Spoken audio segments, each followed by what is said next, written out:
the official podcast of Brungi Hospitals. నేను host చేయబోయే వ్యక్తి the chief anesthesiologist and founder of Brungi Hospitals.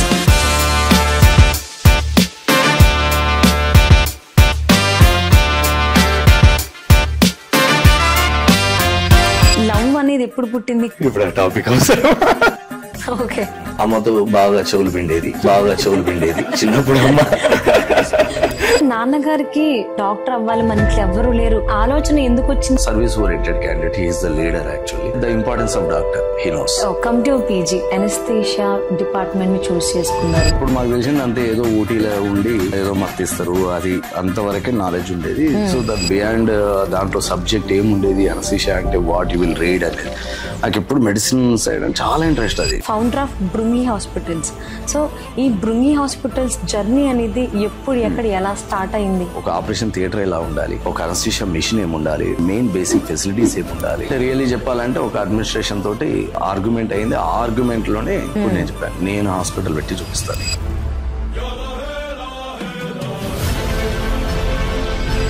Brungi hospital అనేది వానస్థలిపురం, B N Reddy Nagar, Ibrahimpatnam ఈ area వాళ్ళందరికీ ఇది ఒక సంజీవిని పర్వతం. అంటే కాంప్లిమెంట్స్ వచ్చినప్పుడు రియల్లీ మాకు గూస్ బంప్స్ వస్తాయి. ఆ quality of service compulsory patient కి రీచ్ అవ్వాలి.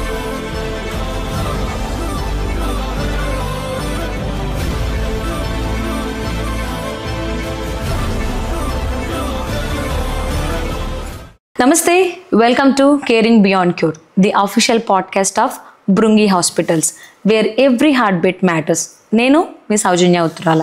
సో రోజు చాలా హ్యాపీగా ఉంది. ఎందుకు అని అంటే, సో నేను హోస్ట్ చేయబోయే వ్యక్తి the chief anaesthesiologist and founder of Brungi hospitals.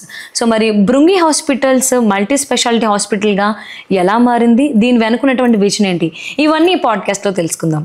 బ్రుంగి hospitals March 3, 2021లో 100 బెడ్ ఫెసిలిటీతో బిఎన్ రెడ్డి నగర్, నాగార్జున సాగర్ హైవే దగ్గర ప్రారంభించారు. స్టార్ట్ చేసిన కొద్ది నెలల్లోనే NABH గుర్తింపు పొందిన మల్టీ స్పెషాలిటీ హాస్పిటల్. సో ఇప్పటి వరకు కూడా 1,00,000కు పైగా పేషెంట్స్ ట్రీట్ చేశారు. అట్ ద సేమ్ టైం 20,000కు పైగా సర్జరీస్, అది కూడా సక్సెస్ఫుల్ సర్జరీస్ చేశారు. సో ఇప్పుడు బ్రుంగి హాస్పిటల్స్ అంటే నమ్మకం, నాణ్యత, నిబద్ధత. నమస్తే డాక్టర్ గారు. నమస్తే. చాలా హ్యాపీగా ఉంది మిమ్మల్ని ఇలా కలవడం. Thank you. సో అసలు మీ చిన్ననాటి రోజులు, మీరు ఎక్కడ పుట్టారు, ఎక్కడ పెరిగారు, మీ సిబ్లింగ్స్ ఏంటి, మీ పేరెంట్స్ ఏం చేస్తారు, సో ఆ డీటెయిల్స్ మాతో షేర్ చేసుకుంటారా? మై నేటివ్ ప్లేస్ కలవకుర్తి అండి, మామలా డిస్ట్రిక్ట్. ఇప్పుడు presently Nagar Kurnool district. And my daddy is government teacher and my mother housewife and నాకు younger brother. So small family and we came from a middle class. Childhood days అంటే నా primary school everything Shri Saraswathi Shishu Mandir school, కల్వకుర్తిలో. And 6th to 10th వరకు high school మొత్తం Shri Chaitanya school అండి, అది కూడా కల్వకుర్తిలోనే.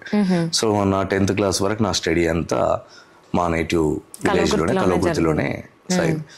And అప్పట్లో సోషలైజేషన్కి కావాల్సిన మీడియా ఇవన్నీ, ఈవెన్ టీవీ కూడా లేకుండేది, టెలిఫోన్ అనే సర్వీస్ ఇవన్నీ ఏం లేవు. సో మా అంతా మేము ఊహించుకున్న చిన్న ప్రపంచమే. మాకు ఆర్టిఫిషియల్గా ఏ ప్రపంచం కనబడదు. అంటే ఒక టీవీలో ఏదో చూడడమో, లేకపోతే మొబైల్లో ఏదో చూడడమో, ఇదంతా.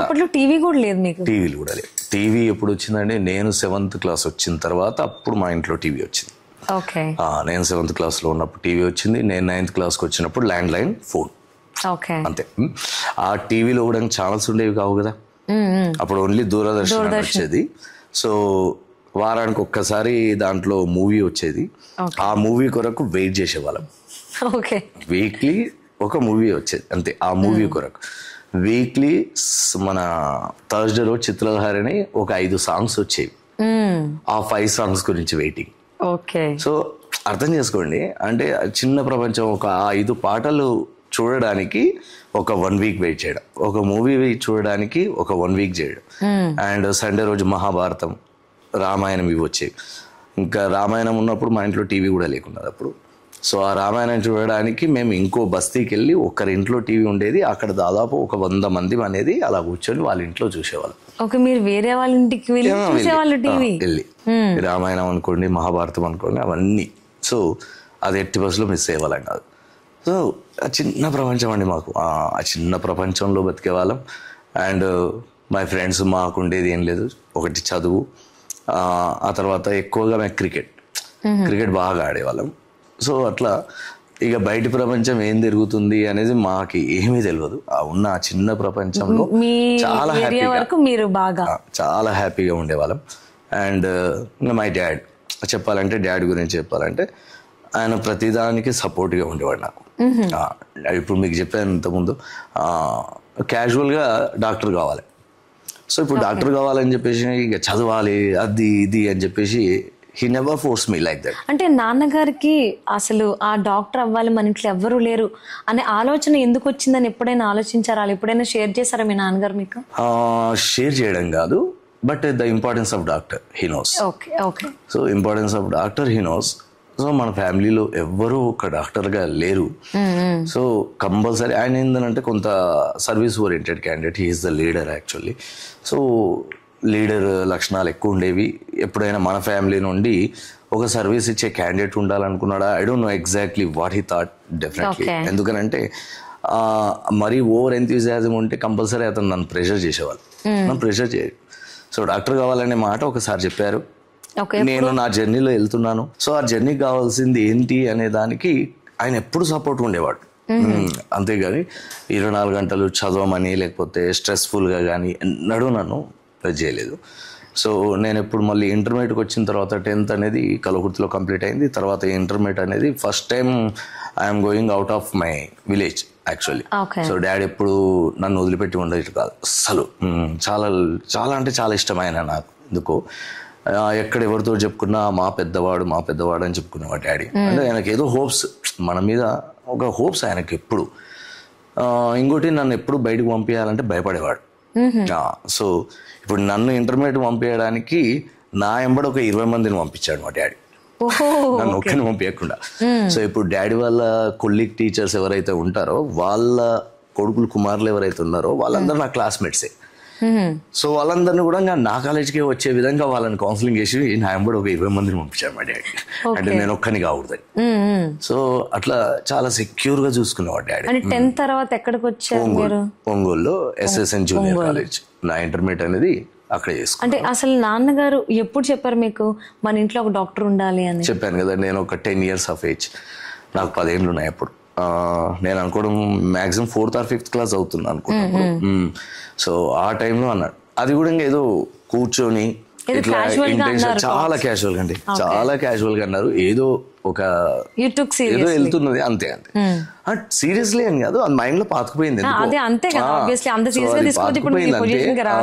ఇంకే ఇక అదే జర్నీ. సో ఆ జర్నీలో ఫాదర్గా డాడీ ఎలా కోఆపరేట్ చేయాలనో, ఎంత సపోర్ట్ ఇవ్వాలనో ఆ సపోర్ట్ ఇచ్చుకుంటూ వచ్చాడు. మోరల్ సపోర్ట్ అనేది చాలా ఇంపార్టెంట్ అండి. అంటే నవడేస్ స్ట్రెస్ ఎక్కువ ఉంటుంది. మీరు చూస్తున్నారు చాలా మంది సూసైడ్ చేసుకోవడం, అర్థమైందా? పిల్లలు సూసైడ్ చేసుకుంటున్నారు, పలానా హాస్టల్లో సూసైడ్ చేసుకున్నారు, పలానా హాస్టల్లో సూసైడ్ చేసుకున్నారు.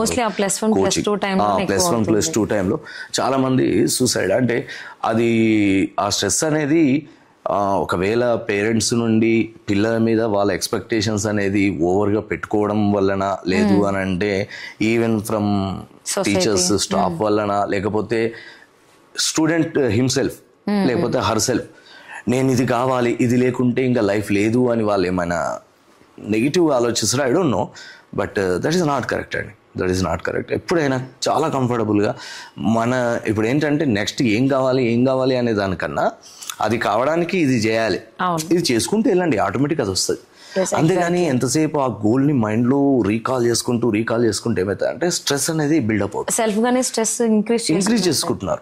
అర్థమైందా అండి? ఏదైనా చాలా సింపుల్ గా నేను చెప్తున్నాను కదా, నా లైఫ్ లో అంటే మరీ ఓవర్ సీరియస్ గా కానీ చాలా క్యాజువల్ గా ఉండేవాడిని. అండ్ నా జాయ్ఫుల్ లైఫ్ ని ఎక్కడ నేను డిస్టర్బ్ చేసుకోలేను. నిజంగా ఎలా ఉండేది బాండింగ్? అమ్మతో బాగా చెవులు పిండేది చిన్నప్పుడు. అమ్మ డాడీ సపోర్టివ్ ఉండేవారు, అమ్మ చెవులు పిండేది నిజంగా. So mummy housewife. మీ వెనకాల 20 మంది స్టూడెంట్స్ ని పంపించారు, వాళ్ళ కొలీగ్స్ వాళ్ళ పిల్లల్ని. సో అంటే ఆబ్వియస్లీ ఒక విలేజ్ దాటి వెళ్తున్నాం, అది కూడా పెద్దోడు వెళ్తున్నాడు అంటే కొంచెం ఆ భయం ఉంటుంది లోపల. సో నాన్నగారు అంటే అది తీర్చేసుకున్నారు. మరి అమ్మ ఎలా తీర్చుకున్నారు ఆ భయాన్ని? మీరు ఊరు దాటి పంపిస్తున్నారు అంటే ఏమైనా ఏడుస్తూ ఉంటారు నిజంగా. అండ్ ఆ టైంలో ట్రాన్స్పోర్ట్ ఫెసిలిటీ లేదండి, అర్థమైంది. 1994లో కల్వకుర్తి నుండి ఒంగోలుకి వెళ్ళాలంటే బస్ సౌకర్యం లేదు, ఎలాంటి రోడ్డు, ఒక సింగిల్ రోడ్స్ ఆ కాలంలో. సో ట్రాన్స్పోర్ట్ ఫెసిలిటీ కూడా లేని రోజుల్లో పాపం డాడ్ అయితే ఎవ్రీ వీక్ వచ్చేవాళ్ళు నా కొరకు. ఎవ్రీ సాటర్డే నా దగ్గరకు వచ్చేవారు. సండే మార్నింగ్ నన్ను మూవీకి తీసుకెళ్లేవారు, మార్నింగ్ షో మూవీకి తీసుకెళ్లేవారు, మ్యాట్నీ షో మూవీకి తీసుకునేవాళ్ళు. ఇంకా నైట్ హాస్టల్లో డ్రాప్ చేసి మళ్ళీ తను వెళ్ళిపోయేవారు. అర్థమైందా? అంటే అర్థం చేసుకోండి డాడీ ఎంత.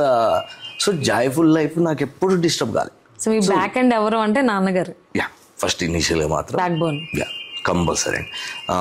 తను చాలా సపోర్టివ్. అంతే స్ట్రెస్ ఇక్కడ. ఇప్పుడు మరి అవును సండే కూడా ఇంకా లేదు, చదువుకో చదువుకో చదువుకో అనే రోజులే అయిపోయింది. మంచిగా మూవీ క్యాబ్ దొరికిందంటే మూవీకి తీసుకెళ్తాడు డాడీ. మూవీకి తీసుకెళ్లేవాళ్ళు. మూవీ అయిపోయినాక మంచి హోటల్కి వెళ్ళేవాళ్ళం. అక్కడ ఒంగోలులో మంచిగా రొయ్యలు చేపలు అన్ని దొరికేవి, హ్యాపీగా తినిపించేవాళ్ళు. తర్వాత డ్రాప్ చేసి యా, ఇష్టమా ఫుడ్? చాలా ఇష్టం. ఏ ఫుడ్ అంటే బాగా ఇష్టం? అట్లేం లేదు, అంటే స్పెసిఫిక్ గా పలానా. వెజ్ గురించి మాట్లాడుకుందాం ఫస్ట్. వెజ్ కాదు, ఎక్కువ నాన్ వెజ్. నిజంగా చెప్పాలంటే చిన్నప్పటి నుండి బాగా అలవాటు. డాడీ ఫస్ట్ అయితే డాడీకి ఇంట్లో మటన్ లేకపోతే ఆయన కుదరదండి. ఆ మటన్ లో కూడా డైలీ ఒక వెరైటీ ఉండాలి డాడీకి. ఓకే. డాడీ ఎట్లా ఉండేవాళ్ళంటే బతికేది దేని కొరకురా, అంతే, ఈ చిన్న కడుపు కొరకే, అంతే. ఇంకా అంతకు మించి అతను వేరే ఎక్స్పెక్టేషన్స్ కానీ తనకి ఏముండకపోయేది. ఓన్లీ బతికేది, మనం కష్టపడేది అంతా కూడా ఈ చిన్న పొట్ట కొరక. ఆ పొట్టను కూడా సరిగ్గా సాటిస్ఫై చేయలేనప్పుడు ఇంకా ఎందుకు వేరే, అంతే కదా. సో ఫస్ట్ ఇదే, ఇది మంచిగా ఉంటే చాలు అనుకునేవాళ్ళు. సో ఇంట్లో ఎప్పుడు ఉండేది. సో అందువలన ఎక్కువ నాన్ వెజ్. మీకు ఇష్టమైన నాన్ వెజ్ ఏంటి? మటన్ చాలా ఇష్టంగా తింటాను. కానీ ఇక ఇప్పుడు బాగా తగ్గించాము. పెళ్ళైన తర్వాత మేడం రెస్ట్రిక్ట్ చేశారు. చెప్పాలంటే మేడం ఏమన్నారు, మ్యారేజ్ అయిన ఫస్ట్ లో మేడం అన్నారు, మీరేమన్నా రాక్షసులు అన్నది మేడం. ఎందుకు అట్లా? అంటే రోజు మటన్ కావాలి, రోజు నాన్ వెజ్ తింటుంటే రాక్షసులాగా ఏం తింటారు అనేది. అంటే అంతగానే తినేవాళ్ళం. తర్వాత గ్రాడ్యువల్గా కొంత రెడ్యూస్ చేసుకున్నాం. అంత మటన్ తిన్నా ఇంత ఎలా మెయింటైన్ చేశారు? ఇంత స్మార్ట్ లుక్ ఎలా ఉన్నారు? స్మార్ట్ లుక్ కాదు, మేడం లుక్ అని చెప్తారా? అంటే స్ట్రెస్ ఫీల్ కాకుండా ఉంటే చాలండి. నేను అదే చెప్తున్నాను కదా. ఇప్పుడు ప్రతి ఒక్కరు నేను ఎంతమంది చెప్పాను, మన చేతిలో ఇప్పుడు ఏముంది, that is only. Okay, future ఏమవుతుంది, లేకపోతే గడిచిన కాలాన్ని ఇప్పుడు మనం ఎట్లా మార్చాలి, అది ఏం మార్చడానికి రాదు. ఫ్యూచర్ ని ఇప్పటి నుండే నువ్వు స్కెచ్ చేయడానికి రాదు. But goal, you just keep goals and what ever the, ఇప్పుడు నీ చేతిలో ఏముందో ఆ వర్క్ అనేది నువ్వు ఫుల్ఫిల్ చేసుకునే విధంగా నువ్వు ముందుకెళ్తే definitely you will reach that goal. అంతేగాని అంతకు మించి ఏం అవసరం లేదు. అండ్ అందుకొరకు మన కంఫర్ట్ లైఫ్ ఉంటుంది. నేను అన్నాను, నేను క్రికెట్ చాలా ఇష్టమని. ఇప్పుడు నేను ఎంసెట్ ప్రిపేర్ అయ్యేటప్పుడైనా నేను ప్రతిరోజు క్రికెట్ ఆడుకునేవాడిని. వేరే వాళ్ళు ఓజ్ అవుతుండేవాళ్ళు, మిగతా వాళ్ళందరూ అనేది ఈసారి నీకు ఆ ర్యాంకే రాదు అని. నాకు అర్థం కాకపోయేది. అంటే ఇలానే చదివితే వస్తుంది సీటు. అంటే రోజుకి ఇన్ని గంటలు చదవాలి, 20 గంటలు ఎప్పుడు చదువుతూనే ఉండాలి. ఆ బ్రష్ చేసుకోవాలి, స్నానం చేయాలి, ఇంత దినాలు చదువుకోవాలి. అంటే ఇలాంటి మెంటాలిటీలో ఉంటారు. But that is not correct. నేను ఎప్పుడైనా నా కంఫర్ట్ లైఫ్ అనేది కరెక్ట్ ఫుల్ఫిల్ అయితేనే మనం ఆ స్టడీస్ మీద కరెక్ట్ ఫోకస్ చేసుకోవాలి. సో ఎప్పుడైనా మీరు అన్నారు కదా, హ్యాపీ ఉండాలి, ఏం స్ట్రెస్ ఫీల్ కావద్దు. అదే మనల్ని హెల్తీ ఉంచగలుగుతుంది, అన్నీ చేయగలుగుతుంది. సో మీ యంగర్ బ్రదర్ ఏం చేస్తున్నారు ఇప్పుడు? తను ఇప్పుడు హాస్పిటల్లోనే తను సమ్ అడ్మినిస్ట్రేటివ్ వర్క్స్ అనేది చూసుకుంటున్నాడు. తను ఎంసీఏ చదువుకున్నాడు. బట్ మనం హాస్పిటల్ ఎస్టాబ్లిష్ చేసిన తర్వాత he's also he's rule somewhat. కరెక్ట్గా ఎంసెట్ అయిపోయింది, మీ ర్యాంక్ మీరు సాధించుకున్నారు, మీరు అనుకున్న ర్యాంక్, లేకపోతే నాన్నగారు కావాల్సిన ర్యాంక్. నెక్స్ట్ కాలేజ్లోకి ఎంటర్ అయిన తర్వాత కాలేజ్ డేస్ ఎలా స్టార్ట్ అయ్యి, మీరు అనుకున్నట్టు అయ్యాయా, లేకపోతే ఏం జరిగింది ఏంటి? ఇప్పుడు అన్ని సీక్రెట్స్ బయటికి రావాలి మాకు. చాలా చెప్పొచ్చు, మరి అంత పర్సనల్ గా పోను, జస్ట్ కాలేజ్ డేస్. సో నిజంగా బెస్ట్ మెమరీస్. నిజంగా అంటే నా లైఫ్లో మామూలుగా మీరు అంటారు మోస్ట్ అన్ఫర్గెటబుల్ ఆ లైఫ్ టైం ఉంటుంది చూసిరా, అది మాత్రం నా యూజీ పీరియడ్ అండి, నా ఎంబీబీఎస్ పీరియడ్. నిజంగా ఈవెన్ మై ఎండ్ ఆఫ్ లైఫ్లో కూడా ఆ డేస్ని కంపల్సరీ రీకాల్ చేసుకొని పోతానేమో నిజంగా. ఎందుకనంటే ఫస్ట్ ఎంబీబీఎస్ వచ్చిన తర్వాత ఐడి కార్డు వస్తుంది, ఓకేనా, మెడికల్ కాలేజ్. అసలు నిజంగా ఆ ఐడి కార్డు చూసుకొని ఎంత అసలు మామూలు కాదు, అంటే ఎంతో సాధించామనే దీంట్లో ఉన్నాం ఫస్ట్లో ఇనీషియల్గా. అప్పట్లో డాక్టర్ ఎంబీబీఎస్ సీట్ వచ్చింది అంటే ఇప్పుడు మీరు గల్లీకి ఒక 10 మంది డాక్టర్లు చూస్తుంటారేమో. అప్పుడు ఏంది, ఇప్పుడు మన టౌన్లో ఈ ఇయర్ మన శిరీష్కి వచ్చింది ఎంసెట్ ర్యాంక్ వచ్చింది and he join in MBBS అనేది. ఆ కాల్ అనేది ఎంత గర్వంగా అనిపించేది అంటే అంత గర్వంగా అనిపించేది ఆ టైంలో. సో చాలా ఎక్స్పెక్టేషన్స్ పెట్టుకొని నేను వచ్చాను. నేను ఆల్రెడీ మీకు చెప్పాను, నేను విలేజ్ నుండి వచ్చాను కనుక నాకు పెద్దగా ఏం తెలియదండి. నాకు తెలిసింది ఒకటే, చాయ్ తాగడం, చదువుకోవడం, సినిమా చూడడం, క్రికెట్ ఆడుకోవడం. ఈ నాలుగిటికి మించి నాకు ఏమీ తెలియదు. ఇంకొకరితోటి ఎలా కమ్యూనికేట్ చేయాలనేది కూడా నాకు అంతగా తెలియదు. అంటే అందరూ ఇప్పుడు ఎక్కువ డిఫరెంట్ ఏరియాస్ నుండి వస్తుంటారు. కొందరు కార్లో వస్తుంటారు, కొందరు బైక్లు వేసుకొని వస్తుంటారు. మనం సిటీ బస్సులలో వచ్చేవాళ్ళం. ఏ మెడికల్ కాలేజ్లో జాయిన్ అయ్యారు? నేను దెక్కన్ మెడికల్ కాలేజ్, ఎంబీబీఎస్ అనేది దెక్కన్ మెడికల్ కాలేజ్. సో ఇంకా దాంట్లో ఎన్ఆర్ఐస్ ఉండేవాళ్ళు ఈవెన్. సో కొంత భయంతో ఉండేవాడిని. మంచిగా ఫస్ట్ బెంచ్, చాలా స్టూడియస్ నేను నిజంగా, చాలా స్టూడియస్ కూర్చున్నా. క్లాస్ రూమ్లో స్కూల్లో ఎంత ఉండేంత వరకు స్టూడియస్ మంచిగా వినేవాడిని. ఇక నేను ఇప్పటికీ నా బెస్ట్ ఫ్రెండ్స్ అని ఎవరు చెప్తానో ఇంకా వాళ్ళ నుండి స్టార్ట్ అయిందండి. ఎవరు వాళ్ళు చెప్తాను, ఇప్పుడు వస్తుంది.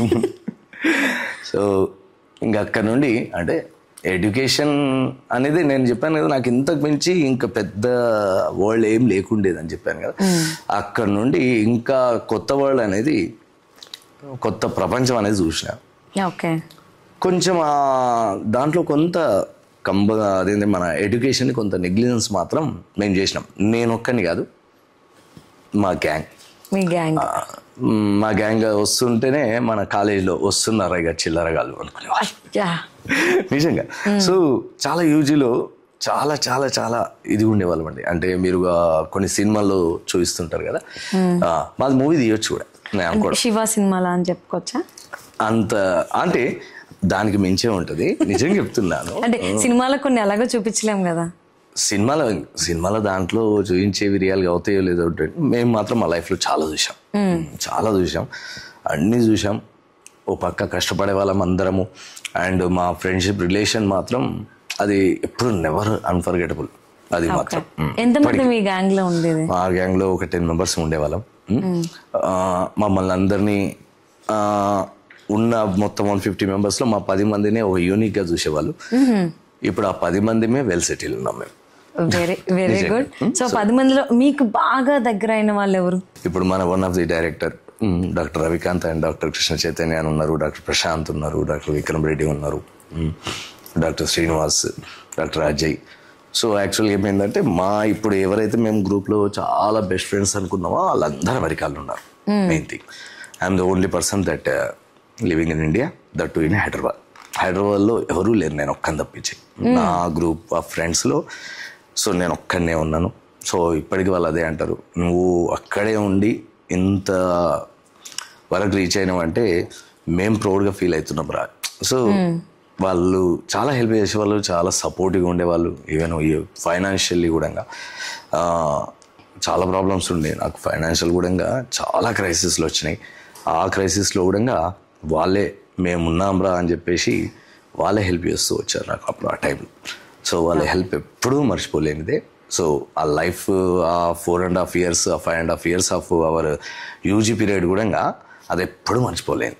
సో దాని గురించి మాట్లాడుకోవాలంటే ప్రైవేట్ కూర్చొని మాట్లాడుకోవచ్చు, అన్ని మెమరీస్ అనమాట. అయితే so next after that MBBS తర్వాత స్పెషలైజేషన్ విషయానికి వచ్చేస్తే మీ గ్యాంగ్ ఎవరైతే ఉన్నారో, సో అందరూ ఇదే ఫీల్డ్, ఐ మీన్ వింగ్ ఏదైతే అనస్థీషియా ఉందో అదే ఫీల్డ్ అదే చూస్ చేసుకున్నారా? మల్టిపుల్ లేదు, వాళ్ళందరూ ఎక్కువగా ఇంటర్నల్ మెడిసిన్ లో ఉన్నారు.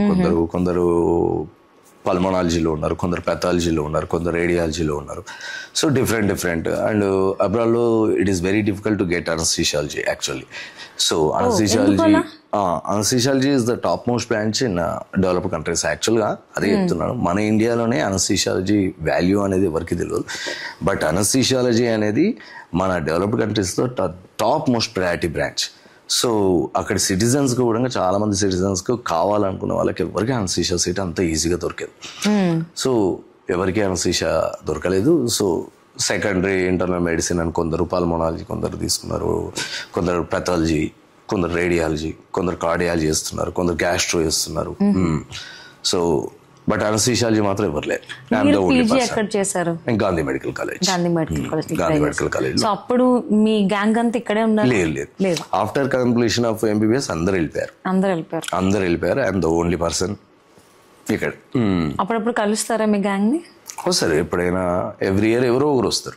వచ్చినప్పుడు మళ్ళీ ఇక్కడ ఉన్న మా ఫ్రెండ్స్ అందరం కలిసి మొత్తం లోకల్ అంటే నాట్ ఓన్లీ హైదరాబాద్, నిర్మల్లో కొందరు ఉన్నారు, కడపలో ఉన్నారు, కరీంనగర్లో ఉన్నారు, నిజామాబాద్లో ఉన్నారు, ఆదిలాబాద్లో ఉన్నారు. అందరం గ్యాదర్ అవుతాం. ఎవరైనా యూఎస్ నుండి ఒకరు వస్తున్నారు అంటే అందరం గ్యాదర్ అవుతాం. Very good. సో పీజీ కూడా అయిపోయింది. ఇప్పుడు మీ అంటే లవ్ అనేది ఎప్పుడు పుట్టింది? కాలేజ్లోనా, ఐ మీన్ యూజీలోనా, పీజీలోనా, ఆఫ్టర్ దట్? ఇప్పుడు ఆ టాపిక్ అవసరం, జస్ట్ కొంచెం ఇట్స్ ఎ గ్లిమ్స్ అనమాట. అంటే ఇప్పుడు మీ ఏజ్ లో ఇప్పుడు ఇక్కడ ఈ స్టేజ్ లో అంటే ఆవిడే అని చెప్పారు కదా ఇందాక ఆఫ్ కెమెరాలో. So I want to know అని. సో అందుకని ఇప్పుడు ఎక్కడ ఎలా, ఎప్పుడు ఎక్కడ ఎలా, ఎందుకు? మెడిసిన్ అయిపోయిన తర్వాత అయిపోయింది. ఐ థింక్ అంతే. మెడిసిన్ ఫైనల్ ఇయర్ ఎగ్జామ్స్కి ప్రిపేర్ అవుతున్నాను అనుకుంటా. ఫైనల్ ఇయర్ ఎగ్జామ్స్కి లైబ్రరీలో కూర్చొని మంచిగా నా పాటకి నేనేదో చదువుకుంటున్నాను, ఎండిపోయిన మసాలా దోశ తినుకుంటా అన్నట్టు నేను ఒక కాల్ వచ్చింది. అది దేని గురించి? నా ఎయిర్టెల్ బిల్ ఆ టైంలోనే, ఎప్పుడండి 2004 ఐ థింక్, 2003-04 అప్పుడే మొబైల్స్ అప్పుడప్పుడే వచ్చాయి. ఆ మొబైల్ బిల్ 7,000 ఆ టైంలో నా బిల్. Oh my God. ఎవరితో మాట్లాడారు? ఏం మాట్లాడలేదు. దాంట్లో ఏదో గేమ్స్, అది ఏదో గేమ్ ఉండే, ఆ గేమ్ గురించి అని తంబోలా గేమ్ సంథింగ్ ఉండే. సో దాంట్లో విన్ అయితే సమ్ ప్రైజ్ మనీ అని, ఆ ప్రైజ్ మనీ గురించి అని చెప్పేసి ఏదో మనం చేసాం. అది ప్రైజ్ మనీ దేవుడు ఎరుగు, బిల్లు మాత్రం వచ్చింది. సో ఆ బిల్ కలెక్షన్ గురించి ఫోన్ ఎవరు మేడమే. సో ఆ కలెక్షన్ ఇచ్చిన దాకా వీడు ఎక్కడ పారిపోతాడు అని చెప్పేసి మమ్మల్ని హోల్డ్లో పెట్టుకుంటూ స్టార్ట్ అయింది ఆ జర్నీ. అది కాస్త చివరికి ఇక్కడికి వచ్చింది. సో ఇంకా జర్నీ చాలా పెద్దది. సో అలా ఎప్పుడు ఫస్ట్ మీట్ అయ్యారు? ఫస్ట్ మీట్ డేడును చచ్చిపోతా. At least year 2004. I forgot that. కరెక్టే. నా బర్త్డే రోజే, నిజంగా నా బర్త్డే రోజే కంపల్సరీ మీట్ అవుదాం అని. ఎవరు అడిగారు? నేనే. అమ్మో, ఒకటి ఏంటంటే పెద్ద స్టబ్బర్ని, నిజంగా చెప్తాను. చాలా మొండోని ఉంటాయి, చాలా మొండోని. అంటే అదే రిపీట్ చెప్పాను కదా, డాడీ ప్రతిదానికి సపోర్ట్గా ఉండదు. అంటే నేను ఎంత మొండిగా బిహేవ్ చేసినా కానీ అంటే ఇది అవుతుందా కాదా అనేది క్వశ్చన్ మార్క్ వేసుకుంటారు ఎవరైనా. ఇప్పుడు మన కిడ్స్ అయినా ఒకవేళ పోతా అని అన్నప్పుడు ఆ వే సరిగ్గా మనకు అనిపించకపోవచ్చు. మనం అంటాం లేదు నాన్న అట్లా కాదు, ఈ వేళ వెళ్ళు అని చెప్పేసి. సో నేను ఏదైనా ఒక రూట్ అనుకున్నప్పుడు ఆ రూట్లో వెళ్తున్నప్పుడు ఈవెన్ డాడీకి నిజంగా రే నీ రూట్ కరెక్ట్ కాదేమోరా అని ఆయనకు అనిపించినా కానీ ఆయన అనుకునేవాడు ఉండని, వాడు అనుకుంటున్నాడు కదా, వాడు అంటున్నాడు కదా, మనం ఎందుకు ఆపాలి అనుకొని తను ప్రతిదానికి అదే అంటున్నా. మనం చాలా మొండిగా ఉండేవాడిని. నా కంఫర్ట్ అనేది మళ్ళీ కొంచెం దాంట్లో కనబడేది అవతల కూడా. అంటే వీని కంఫర్ట్ గురించి వీడు చేంజ్ చేస్తున్నాడు అని డాడీకి అర్థమైనా కానీ సరేలేగా అని చెప్పేసి ప్రతిదానికి చాలా మొండానండి.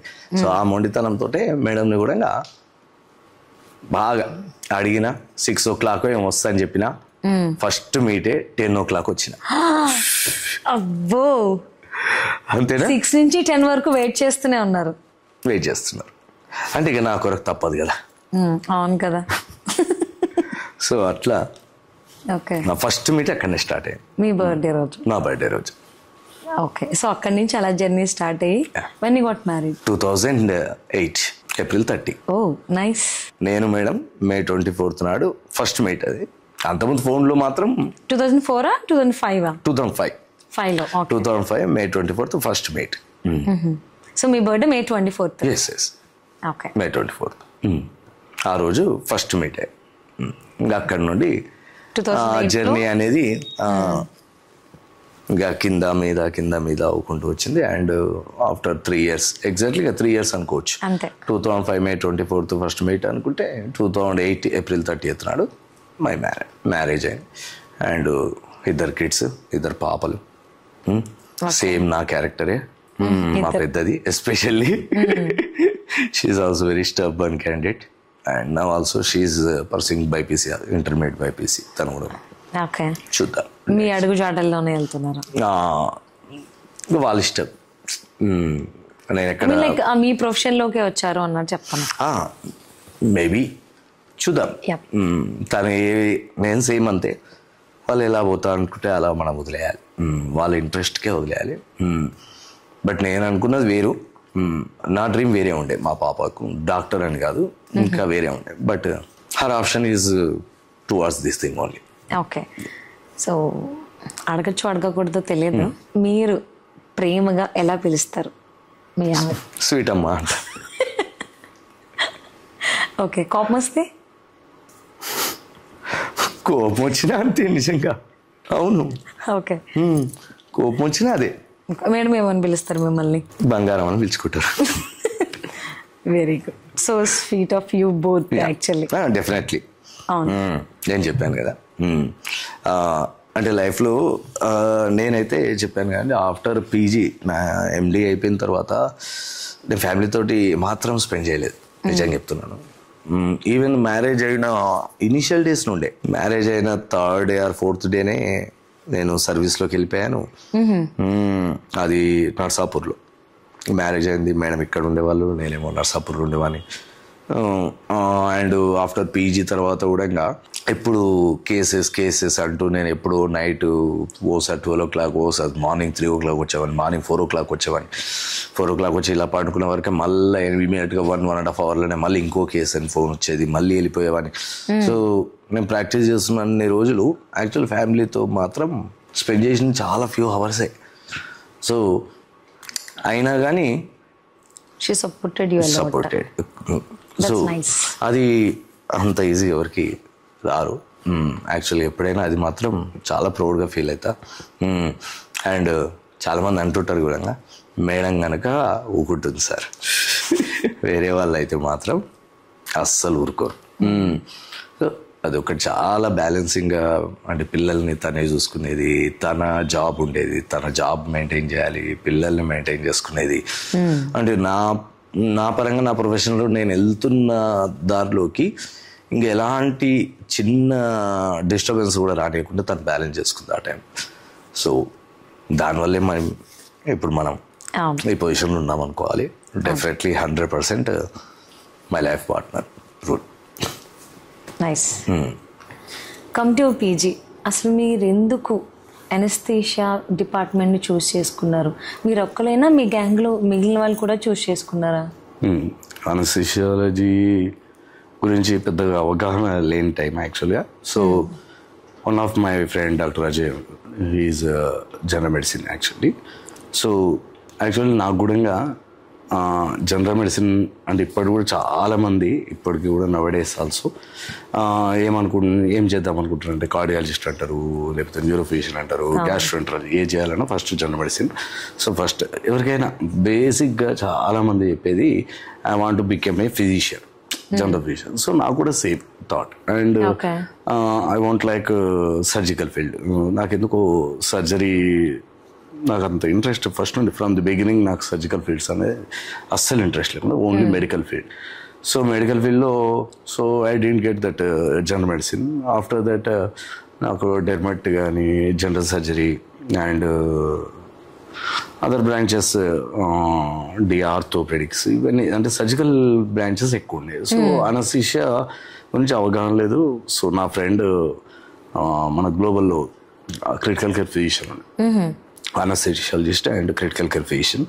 సో నేను అనస్థీషియా ఉండే మరి తీసుకోవాలన్నా వద్దా, ఇది ఉంటుందిరా మరి నాకు మెడికల్ బ్రాంచ్ అంటే ఓన్లీ అనస్థీషియా ఉంటుంది అని.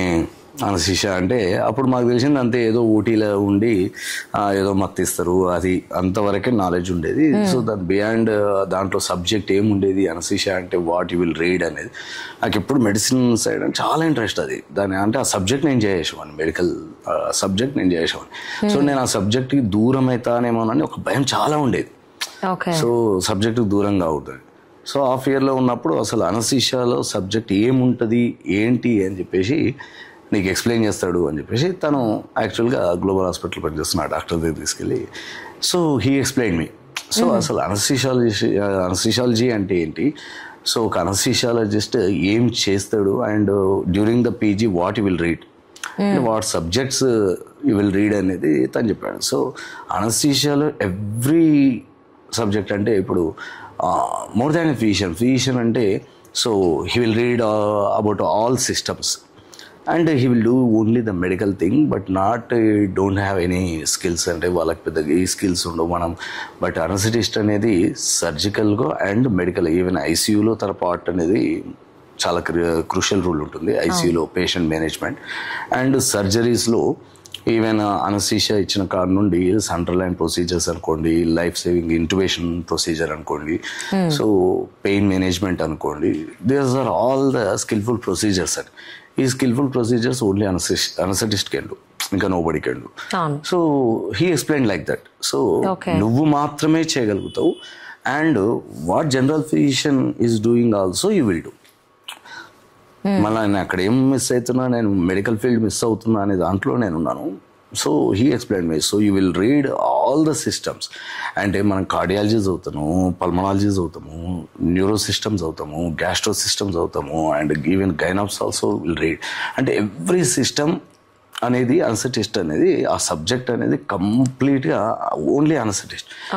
న్యూరో అని అంటే బ్రెయిన్ గురించి చదువుతాడేమో, పల్మనాలజిస్ట్ అంటే లంగ్స్ గురించి చదువుతాడేమో, హార్ట్ అంటే కార్డియాలజిస్ట్ అంటే heart, but anaesthetist will read every organ, about every organ.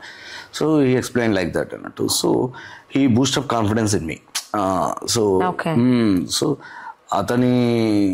అతను ఎక్స్ప్లెయిన్ చేసినప్పుడు నాకే ఒక బూస్టింగ్ అనేది వచ్చింది. ఓకే, సో అనస్థీషియాలో ఎంత ఉంటుందా నిజంగానా అంటే మళ్ళీ నేను నమ్మట్లా, నిజంగా ఉంటుందా సార్? లేదండి, చాలా ఉంటుంది. You will enjoy lot actually during PG అయినా సరే, బయటకు వచ్చిన తర్వాత కూడా you will enjoy. So okay and that is suggestion అనుకోండి. సో దాంతో I choose anesthesiology and I joined in Gandhi Medical College. So గాంధీలో జాయిన్ అయిన తర్వాత కూడా ఫస్ట్ ఎలా ఉంటుందంటే పీజీలో సీనియర్స్ అండ్ ప్రొఫెసర్స్ మనం మానిటరింగ్ ఎక్కువ. అంటే ఫస్ట్ మనకి కేసెస్ డైరెక్ట్ అటెంప్ట్ చేయడము, పెద్ద పెద్ద కేసులు కానీ మనం జస్ట్ అసిస్ట్ చేయడమో లేకపోతే మానిటర్ చేసే దాంట్లోనే ఉంటుంది. సో ఇంకా కొంత నాకు అంటే పీజీలో సరైన సపోర్ట్ ఆ టైంలో సరిగ్గా దొరకలే. కొంత డిప్రెషన్లోకి వెళ్ళిపోయినా. ఫస్ట్ ఇయర్ మాత్రం నిజంగా డిప్రెషన్లో ఉన్నా. డిప్రెషన్లో అంటే నేను అనుకున్నది ఏంటి, మెడికల్ ఫీల్డ్ అని చెప్పారు. నాకు ఇక్కడికి వచ్చిన తర్వాత ఏదో ఊటీలో వెళ్తున్నామో అది. అండ్ ఫస్ట్ నేను పీజీలో ఎంట్రీ అవుతూనే నాకు న్యూరో డిపార్ట్మెంట్లో పడ్డది. ఫస్ట్ 4 months కంటిన్యూగా న్యూరో డిపార్ట్మెంట్. ఇప్పటికీ మన హాస్పిటల్ కూడా బిగినింగ్ అనేది కూడా నేను న్యూరో సెంటర్గా ఎందుకు స్టార్ట్ చేయాల్సి వచ్చిందంటే, so in PG period I think more than 13 months నేను న్యూరో అనస్థీషియాలో వర్క్ చేసిన. 13 months out of 36 months 13 months నేను న్యూరో అనస్థీషియాలో ఉన్నాను. సో నాకు అందుకోసమే న్యూరో డిపార్ట్మెంట్ మీద ఒక ఇంట్రెస్ట్ అనేది పెరిగింది. సో ఆ ఇంట్రెస్ట్ తోటి మన బృంగి హాస్పిటల్ కూడా ఒక న్యూరో సెంటర్గా అనేది మెయిన్ టార్గెట్గా పెట్టుకున్నాం. సో ఫస్ట్ ఇయర్ అనేది కొంత డిప్రెసివ్ థింగ్లో ఉన్నాను. తర్వాత doctor Ramesh assistant professor sir ఉంది. సో నెక్స్ట్ ఆ సార్ జాయిన్ అయిన తర్వాత ఆ సార్ చాలా బూస్ట్ చేశారండి. అంటే రియల్గా అనస్థీషియాలో ఉండే సబ్జెక్ట్ నేనేదైతే అనుకున్నానో అది అతని ద్వారా నాకు రీచ్ అయింది. ఓకే, నిజం చెప్తున్నా, రమేష్ సార్ అని చాలా సపోర్ట్ చేసేవాళ్ళు సారు. అప్పటి వరకు మేము చేస్తున్న థింగ్ ఏంటి, చేయాల్సింది ఏంటి అనేది. సో అక్కడి నుండి సెకండ్ ఇయర్ నుండి మాత్రం చాలా బూస్టింగ్ అయింది. ఆ బూస్టింగ్ తోటే పీజీలో అండ్ గవర్నమెంట్ మెడికల్ కాలేజ్ ఏంటంటే అక్కడ యాంపుల్ ఆఫ్ సోర్సెస్ ఉంటాయి మీకు. So many patients you will get so many different of surgeries and cases. So మనము నేర్చుకోవాలి అనే ఎంథ్యూజియాజం మనకు ఉంటే మాత్రం you can learn everything during that post graduation. ఇంకొకటి మనం ఏం నేర్చుకోవాలన్నా you have to learn in the institution. అవును, మీకు అన్ని సోర్సెస్ ఉన్నప్పుడు you have to spend more time. అంటే యాక్చువల్గా మనది ఇప్పుడు టైం 8:30 to 2:30 వరకు ఉంటుంది.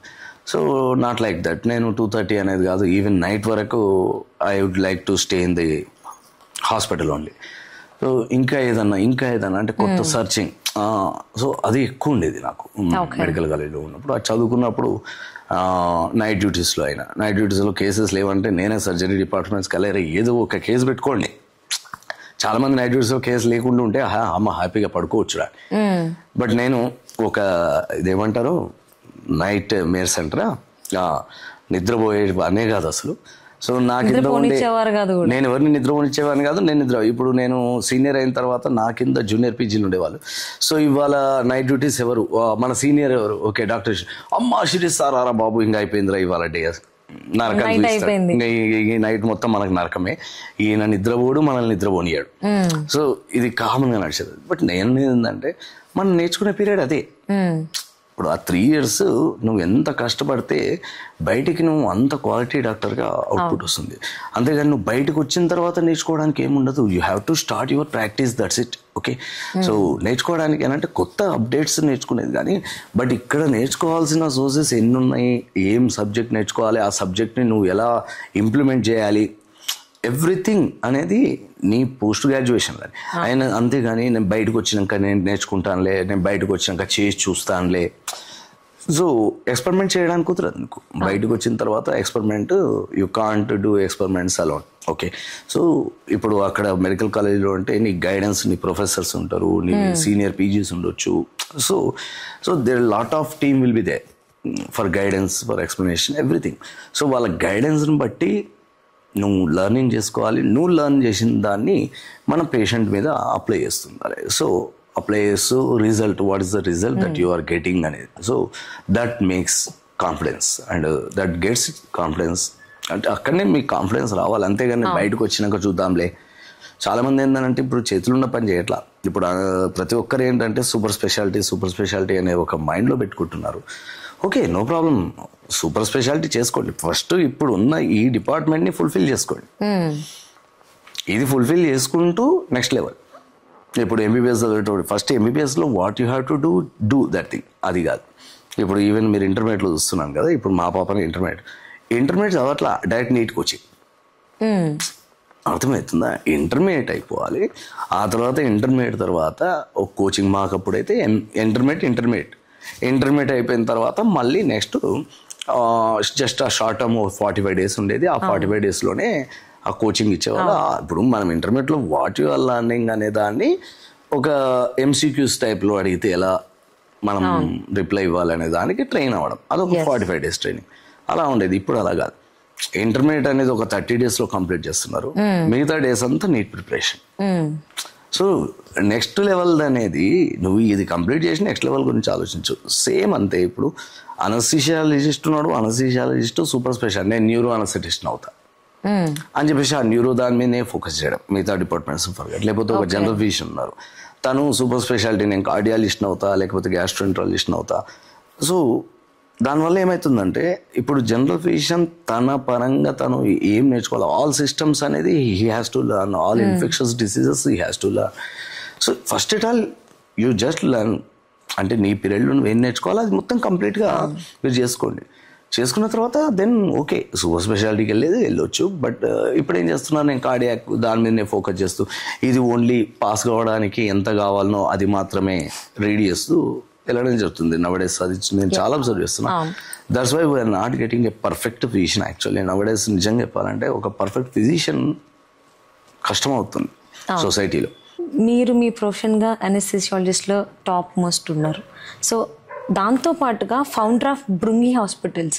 సో ఈ బృంగి హాస్పిటల్స్ జర్నీ అనేది ఎప్పుడు ఎక్కడ ఎలా స్టార్ట్ అయింది? యాక్చువల్గా హాస్పిటల్ అనేది ఫస్ట్ అట్లా ఎందుకంటే థాట్ ఏం లేదండి. And I use to enjoy my professional life actually. చాలా చెప్తున్నా, ఏమాత్రం గ్యాప్ ఉండేది కాదు. కంటిన్యూస్గా దాదాపు మన ఎల్బీ నగర్, వనస్థలపురం, బిఎన్ రెడ్డి ఇక్కడ చుట్టుపక్కల ఉన్న ప్రతి ఒక్క హాస్పిటల్లో నేను కేసెస్ చేసుకునేవాడిని. కాకపోతే చెప్పాను కదా, చాలా మందికి anaesthesiologist what he can do అనేది చాలా మందికి తెలియదు. అండ్ వాట్ హీ నీడ్స్ అనేది తెలియాలి. ఫస్ట్ బేసిక్ నీడ్స్ మనకంటే మన పరంగా ఒక ఓటీలో ఒక ఆపరేషన్ థియేటర్ ఎలా ఉండాలి, ఒక అనస్థీషియా మెషిన్ ఏమి ఉండాలి, ఒక పేషెంట్ని రీసస్టేట్ చేయడానికి కానీ, ఈవెన్ పేషెంట్ బ్యాడ్ కండిషన్ అవుతుంటే తనను రివైవ్ చేయడానికి కానీ మెయిన్ బేసిక్ ఫెసిలిటీస్ ఏమి ఉండాలి అనేది ఓన్లీ అనస్థెటిస్ట్ నో. సో యాక్చువల్గా నా ప్రాక్టీస్లో చాలా కాంప్రమైజ్డ్గా చేసేవాళ్ళం. అంటే హాస్పిటల్స్లో సరైన ఇన్ఫ్రాస్ట్రక్చర్ ఉండకపోయేది. సో ప్రతి దానికి మేము కాంప్రమైజ్ అవ్వాల్సి వస్తుంది. సో ఆ కాంప్రమైజ్ దాంట్లో మనం ఓసారి పేషెంట్ లైఫ్ను రిస్క్లో పెట్టాల్సి వస్తుంది. సో చాలామంది హాస్పిటల్స్ అడ్మినిస్ట్రేషన్ వాళ్ళతోటి discuss so many times. So operation theatre అనేది ఇలా ఉండాలి, మన ఓటీ టేబుల్ దగ్గర నుండి అనస్థీషియా మిషన్ దగ్గర నుండి ప్రతి ఒక్కటి స్ట్రక్చర్ అనేది ఎలా ఫామ్ ఉండాలి ఏంటి అనేది మామూలుగా నేను ఎక్స్ప్లెయిన్ చేసామండి. ఇలా ఉండాలి, ఐసీయూ అనేది ఇలా ఉండాలి, పేషెంట్ కేర్ ఇలా ఉండాలి, పేషెంట్ కేర్కి కావాల్సిన ఏంటి బేసిక్ నుండి టాప్ మోస్ట్ వరకు ఏమేమి నీడ్స్ ఉంటాయని మనం compulsory as a doctor I know. So నేను ఎప్పుడు ఇలా ఉండాలి ఇలా ఉండాలని మనం చెప్పుకునే వాళ్ళం. కానీ అది నేను ఏ హాస్పిటల్లో నేను అనుకున్నది ఫుల్ఫిల్ మాత్రం అవ్వలేదు. వాళ్ళు మన డాక్టర్స్కి ఇంపార్టెన్స్ ఉండదు. వాళ్ళకి number of cases and mostly revenue. Only doctor can think about patient quality. అంటే మనం పేషెంట్కి ఏమి ఇస్తే క్వాలిటీగా సర్వీస్ అనేది వెళ్తుంది, ఏం చేస్తే అనేది ఓన్లీ డాక్టర్ నోస్. అండ్ అందులో అనస్థెటిస్ట్ నోస్ వెరీ వెల్ అండి. సో నేను అలా అడ్వైజ్ ఇచ్చేవాళ్ళం, కానీ అడ్వైజెస్ ఏవి వాళ్ళు పెద్దగా తీసుకోకపోయేవాళ్ళు. సో నాకు అక్కడ కొంచెం అంటే నేను అనుకున్నది ఏంటి, ఎలా చేద్దాం అనుకున్నాం. మనం చెప్పాను కదా పోస్ట్ గ్రాడ్యుయేషన్లో ఎంత కష్టపడ్డాం. సో మరి నాకు ఈవెన్ గాంధీలో కూడా మాకు అన్ని ఫెసిలిటీస్ ఉండేవండి. ఆ టైంలోనైతే మ్యాక్సిమం ఫెసిలిటీస్ మాకు ఉన్నాయి. చాలా చెప్పాలంటే మనకి ఇది చేయాలనుకున్నా అని ఓసారి అల్ట్రాసౌండ్ గైడెడ్ బ్లాక్ కావాలన్నా మాకు అల్ట్రాసౌండ్ తెప్పించారు. మా గౌడ్ సార్ అనుకుంటే మా HOD. So he's also anaesthesiologist అంటే ఒక హీరో అనే దాంట్లో తను అంటే మోస్ట్ పవర్ఫుల్గా తను ఉండేవాడు. మా గౌడ్ సార్ మాత్రం చాలా స్ట్రాంగ్ ఉండేవాళ్ళు. సో ఆయనను చూసి కూడా మేము చాలా ఇన్స్పైర్ అయ్యాం ఆ టైంలో. అంటే అనస్థీషియాలజీ అంటే చాలామంది కొంత తక్కువ ఆలోచనతో చూసేవాళ్ళు, బట్ సార్ మాత్రం చాలా డామినేటింగ్గా ఉండేవాళ్ళు. సో సార్ని చూసి అప్పుడప్పుడు మేము కూడా కొంచెం పుషప్ అయ్యేవాళ్ళం. సో మా హెచ్ఓడి గారు చాలా స్ట్రాంగ్ ఉండేవాళ్ళు. సో నాకు అట్లా ఒక గాంధీలో ఇంత మంచిగా డిపార్ట్మెంట్, మనం బయటకు వచ్చిన తర్వాత మనం ఏమనుకుంటాం అంటే గవర్నమెంట్ మెడికల్ కాలేజీలోనే ఇలా ఉంది గవర్నమెంట్ హాస్పిటల్, అండ్ అంటే ప్రైవేట్లో ఇంత బాగుంటుందేమో అని ఎక్స్పెక్ట్ చేసి వచ్చాం. చెప్పాలంటే బయటకు వచ్చిన తర్వాత చాలా పూర్ క్వాలిటీ అబ్జర్వ్. ఇంపార్టెన్స్ అనేది చాలా తగ్గిపోయింది. ఇంపార్టెన్స్ కాదు, అక్కడ క్వాలిటీ లేదు. క్వాలిటీనే లేదు, క్వాలిటీ లేదు. చెప్తున్నాను నేను, compare to Gandhi hospital private హాస్పిటల్లో నేను చూడలేకపోయినా క్వాలిటీ. పూర్ క్వాలిటీ ఉంది, చాలా పూర్ క్వాలిటీ. సో అక్కడ మనం ఎన్నోసార్లు అడ్మినిస్ట్రేషన్ వాళ్ళతో ఎంత మాట్లాడినా కానీ వాళ్ళు ఏ రకంగా కూడా మనకు సపోర్ట్ చేయలేదు. సో అప్పుడు అంటే రియల్లీ చెప్పాలంటే ఒక అడ్మినిస్ట్రేషన్ తోటి రియల్గా ఆర్గ్యుమెంట్ అయింది. ఆ ఆర్గ్యుమెంట్లోనే ఇంకా అప్పుడు ఒక ఛాలెంజింగ్ అనుకోండి, అదేమని అనుకోండి, అప్పుడు నేను చెప్పాను నేను హాస్పిటల్ పెట్టి చూపిస్తాను ఇక. సో హాస్పిటల్ అంటే ఎలా ఉండాలి, హాస్పిటల్లో పేషెంట్కి మనం ఒక మెడికల్ ట్రీట్మెంట్ ఇచ్చేటప్పుడు ఏ క్వాలిటీ ఆఫ్ ట్రీట్మెంట్ అనేది ఇవ్వాలి అనేది నాకంటూ ఒక అసెస్మెంట్ ఉంది. ఆ అసెస్మెంట్ని నేనే ఓన్గా ఇంప్లిమెంట్ చేసుకుంటే అయిపోతుందనే థాట్ అప్పుడు వచ్చింది. ఆ డిస్కషన్లోనే ఈవెన్ నా బెస్ట్ ఫ్రెండ్స్ అన్నాను, డాక్టర్ రవికాంత్ అనుకోండి, డాక్టర్ కృష్ణ చైతన్య. ఆ టైంలోనే కృష్ణ చైతన్య అనే నా ఫ్రెండ్ అనేది యూఎస్కి వెళ్ళి వచ్చాడు, అమెరికాకి వెళ్ళి ఇక్కడికి వచ్చాడు ఆ టైంలోనే. So just I shared those things అన్నట్టు, ఇట్లా అనుకుంటున్నారా, so is ready to invest something, పెడదాంరా నేను కూడా హెల్ప్ చేస్తాను. ఆ తర్వాత డాక్టర్ రవికాంత్ ఆల్సో లేదురా మంచి ఆల్సో మనం పెడదాము. సో వాళ్ళు బాగా సపోర్ట్ చేశారు ఆ టైంలో. సో మేము ముగ్గురం అనుకున్నాం. అండ్ మా పర్సనల్ లైఫ్లో కూడా సేమ్ డిస్టర్బెన్సెస్ అంటే టువర్డ్స్ మై పేరెంట్స్. ఇప్పుడు మా చైతన్య వాళ్ళ ఫాదర్ అనుకోండి, మై డాడ్ ఆల్సో, నిజంగా వాళ్ళ డెత్స్కి కారణం అనుకుంటే ఆ సర్వీస్ బయట ఎవరు ఇవ్వలే. చెప్తున్నా కదా, ఒక డాడీ మన హాస్పిటల్ ఓపెన్ చేసే ఒక 4 months బిఫోర్ ఎక్స్పైర్ అయ్యారు. ఇప్పటికి అనుకుంటాను, అప్పుడు ఆ కోవిడ్ టైం. సో చాలా క్రూషియల్ పీరియడ్ ఆ టైం. సో ఎప్పుడు పాపం డాడీ నిజంగా ఒకటి మిస్ అయింది లైఫ్లో. నేను ఒక్కటి అనుకుంటే ఏంటంటే డాడీ చూడలేకపోయాడు. నేను చెప్పిన కదా, మా పెద్దోడు ఆయన ఎంత, నాకు చాలా అబ్స్ట్రాక్షన్స్ వచ్చాయి, చాలా గ్యాప్స్ వచ్చాయి, అన్నీ వచ్చినా కానీ ఆయన సపోర్ట్ చేసుకుంటూ వచ్చేవాడు. అయితే నాకు ఫైనల్గా నేను రీచ్ అయిన ఇది మాత్రం ఆయన చూడలేకపోయాడు. అంటే ఇప్పుడు లైవ్ లో చూడకపోయినా పైనుంచి ఆయన మిమ్మల్ని అబ్జర్వ్ చేస్తూనే డెఫినెట్లీ అనుకోవాలి. ఎప్పుడు కాంపౌండ్ వాళ్ళు కింద ఉండేవాడు. ఉండొచ్చు, ఐ మీన్ మీ పెద్దమ్మాయి మేబీ ఆయనకు చాలా ఇష్టం, నా పెద్దమ్మాయి అంటే చాలా ఇష్టం ఆయనకు. సో అది ఒక్కటి మాత్రం డాడీ చూసుంటే బాగుంది. ఇప్పుడు అది మన హాస్పిటల్ ఉంటే నిజంగా మా డాడీని సర్వైవ్ చేసుకునేవాడిని నేను మాత్రం.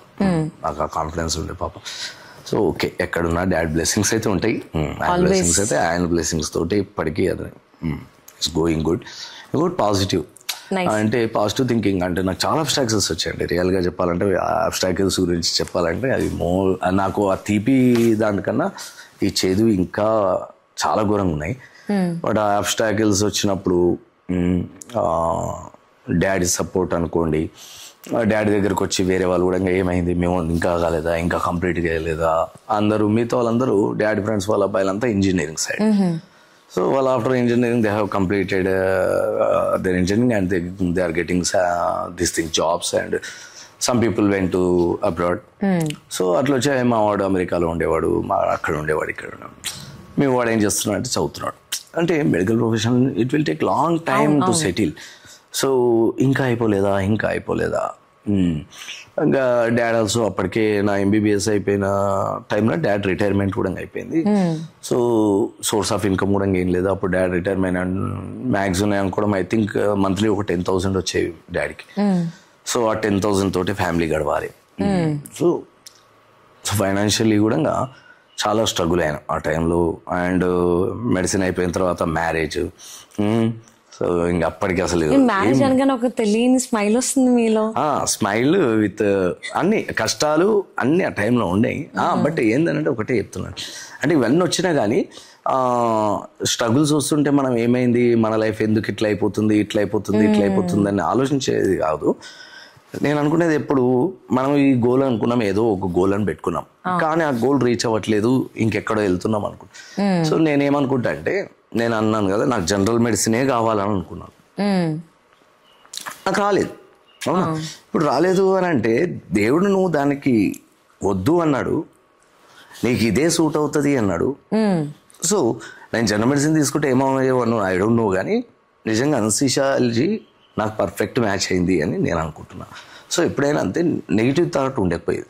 అంటే నాకు ఏది వస్తే దేవుడు అదే వేయాలనుకుంటున్నాడు. ఇంకోటి చాలా బిలీవ్ చేస్తాను నేను గాడ్ మీద, చాలా అంటే చాలా బిలీవ్నెస్. సో మనం ఏదైనా అబ్స్టాకిల్స్ వస్తున్నాయంటే ఎందుకు అవుతుంది అనే దానికన్నా I'm going in a wrong way, ఇది కాదు. సో ఏదో ఇంకో రూట్ వస్తుంది కదా, ఆ రూట్లో దేవుడు తీసుకెళ్తున్నాడు, బెటర్, ఓకే. సో అట్లా పాజిటివ్గానే ఉండాలి. మనం నెగిటివ్ థింకింగ్ ఎప్పుడు ఉండకూడదండి. అది ఒక్కటి మాత్రం మైండ్లో పెట్టుకోండి. ఎప్పుడు పాజిటివిటీ కంపల్సరీ మీకు సక్సెస్ తెస్తుంది. సో మరి బృంగి హాస్పిటల్స్ కోర్ వాల్యూస్ ఏంటి? సో డైలీ యాక్టివిటీస్లో వాటిని ఎలా మేనేజ్ చేస్తున్నారు మీరు? సో మన 6 కోర్ వాల్యూస్ మనం బృంగి హాస్పిటల్కి అనుకున్నది 6 C's. That is populated as 6 C's. So 6 C's, first care, second one compassion, third one competence ఉంటుంది, ఫోర్త్ వన్ కమ్యూనికేషన్ ఉంటుంది, fifth one courage, and sixth finally commitment. So caring అనేది first one. అంటే always the patients expect చేసేది కూడా అంతే, మా patient కొంచెం care తీసుకోండి సార్, మా పేషెంట్ కేర్ తీసుకోండి. అంటే కేరింగ్ అనేది only in spite of medical అనేది కాదు, అంటే పేషెంట్ ట్రీట్మెంట్లో ప్రతి ఒక్కటి ఇన్వాల్వ్ అవుతారండి. హౌస్ కీపింగ్ ఇన్వాల్వ్ అవుతారు, నర్సింగ్ స్టాఫ్ ఇన్వాల్వ్ అవుతారు, వాళ్ళకి డిఎంఓస్ ఇన్వాల్వ్ అవుతారు, అండ్ కన్సల్టెంట్స్ ఇన్వాల్వ్ అవుతారు. ఓకేనా? సో ప్రతి ఒక్కరి రూల్ ఉంటుంది కేరింగ్ అంటే. అంటే వాళ్ళ హైజీనిక్ ఉంచాలన్నా కానీ ప్రతి ఒక్కటి వాళ్ళ హైజీన్ అనేది కూడా చాలా ఇంపార్టెంట్. ఇదంతా మన హౌస్ కీపింగ్ సెక్యూరిటీ కానీ హౌస్ కీపింగ్ వాళ్ళు చూసుకుంటుంటారు, and nursing care and doctors care. But ఇవన్నీ ఇన్వాల్వ్ అయితే కానీ మామూలుగా పేషెంట్ కానీ పేషెంట్ అటెండర్స్ ఎంతసేపు మన డాక్టర్స్ వైపే చూస్తుంటారు.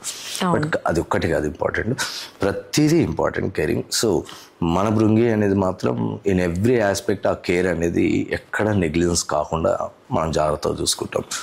అండ్ నెక్స్ట్ వన్ కంపాషన్ అంటారు.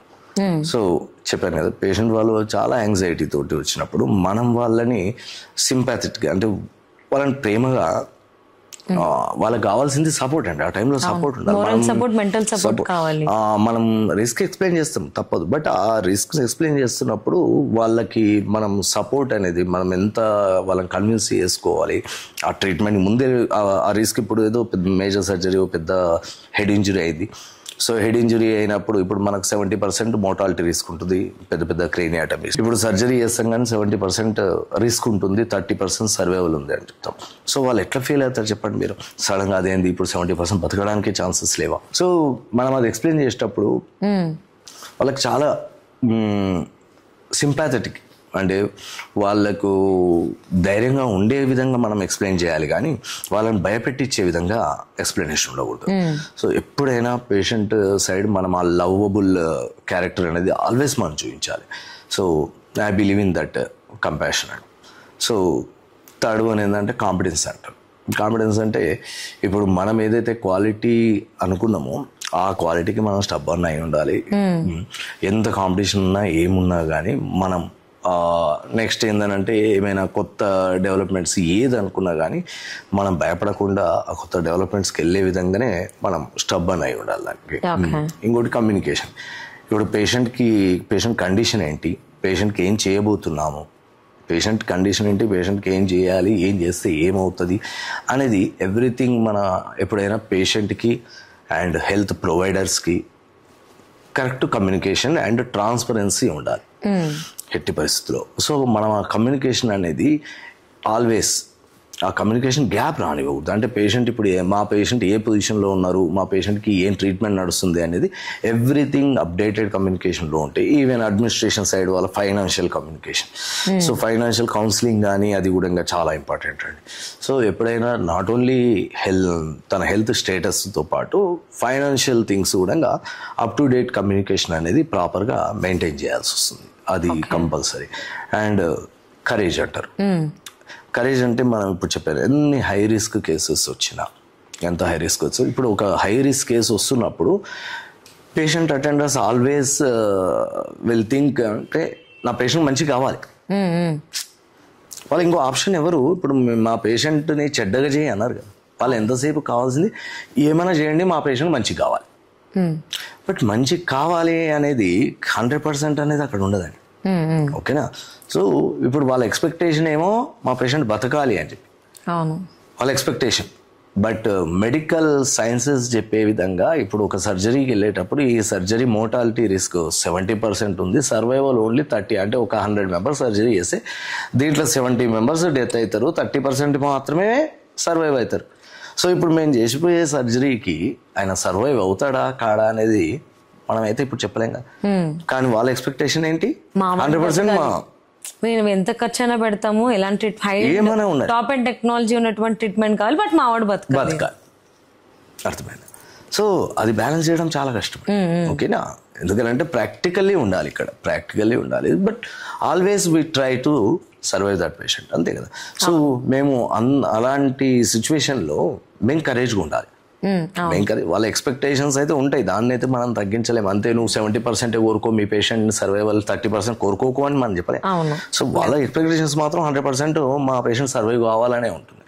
సో ఎప్పుడైనా అలాంటి కేసెస్ మనం తీసుకోవడానికి అంటే మనకు కాన్ఫిడెన్స్ అనుకోండి, మన డెడికేషన్ అనుకోండి, పేషెంట్కి ఏం చేస్తే నెక్స్ట్ డైలీ వాళ్ళ మానిటరింగ్ అనుకోండి, పేషెంట్ ఆ డేంజర్ జోన్ నుండి బయటికి వచ్చేదాకా ఎట్టి పరిస్థితుల్లో వి కాంట్ స్లీప్ అండ్ అంత రిస్క్ మేము తీసుకోవాలి. ఇప్పుడు ఆ పేషెంట్ని కంపల్సరీ లైఫ్ సేవింగ్ చేయాలంటే మేము అంత రిస్క్ తీసుకోవాల్సి వస్తుంటుంది. సో దానికి కరేజ్ ఉండాలండి. ఇప్పుడు అటువంటి కేసెస్ డీల్ చేయాలంటే ఆ courage compulsory.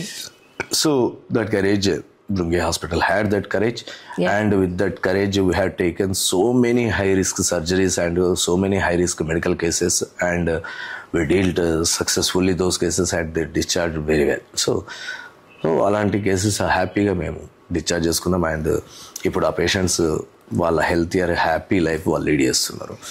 So finally commitment. So మనం ఫస్ట్ బృంగి హాస్పిటల్ ఏ ఉద్దేశంతో మనం పెట్టాము, మన మెయిన్ ఉద్దేశం ఏంటంటే ఒక మంచి క్వాలిటీ ఆఫ్ సర్వీస్. ఓకేనా? సో మన రీజనబుల్ ఏరియాస్, మన డిస్టెంట్ ఏరియాస్ అనుకోండి, లేకపోతే మన ఓన్ కమ్యూనిటీలో అనుకోండి.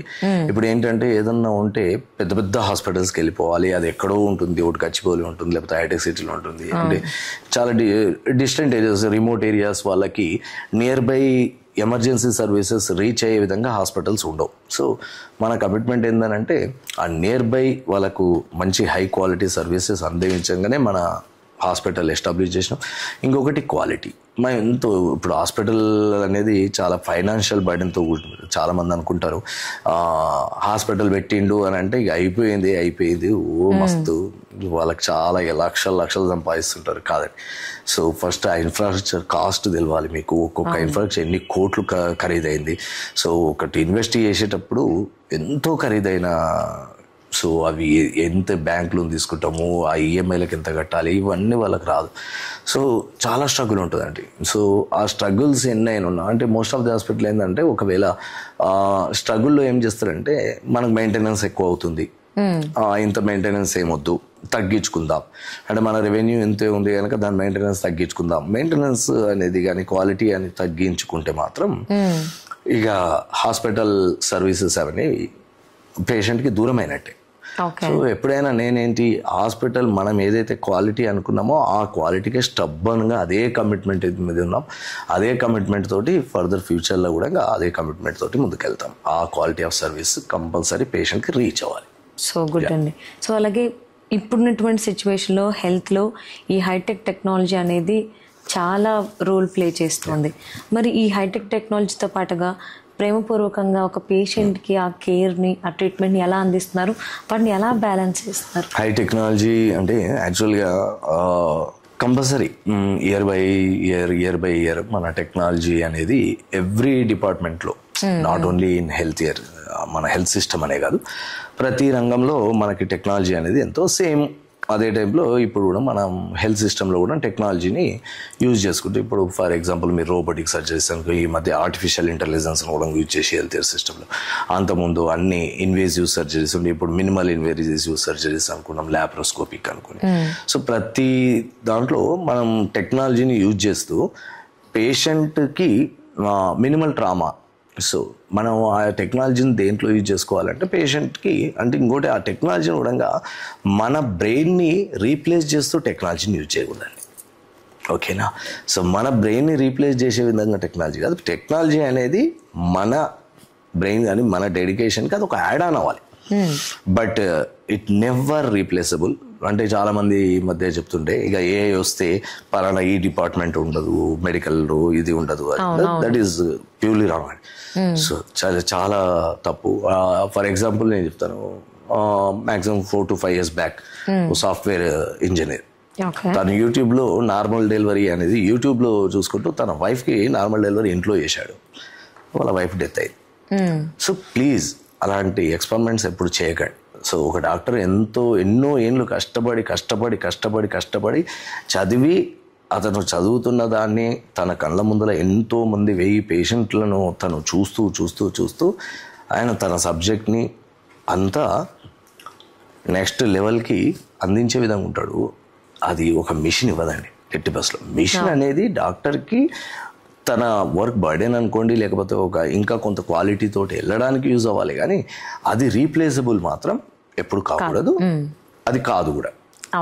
సో ఇంకొకటి, అండ్ మీ ఈ టెక్నాలజీ అనేది రీప్లేస్ అంటే ఇప్పుడు ఒక మిషన్ మీతోటి మాట్లాడితే మీరు కన్విన్స్ అవుతారా, లేకపోతే ఒక మనిషి మాట్లాడితే మీరు మనిషి మాట్లాడితేనే కన్విన్స్ అవుతారు? అవునా కదా అండి. ఇప్పుడు నేను మిషన్ ని కూర్చోబెట్టేసి అర్థం చేసుకోలేదు.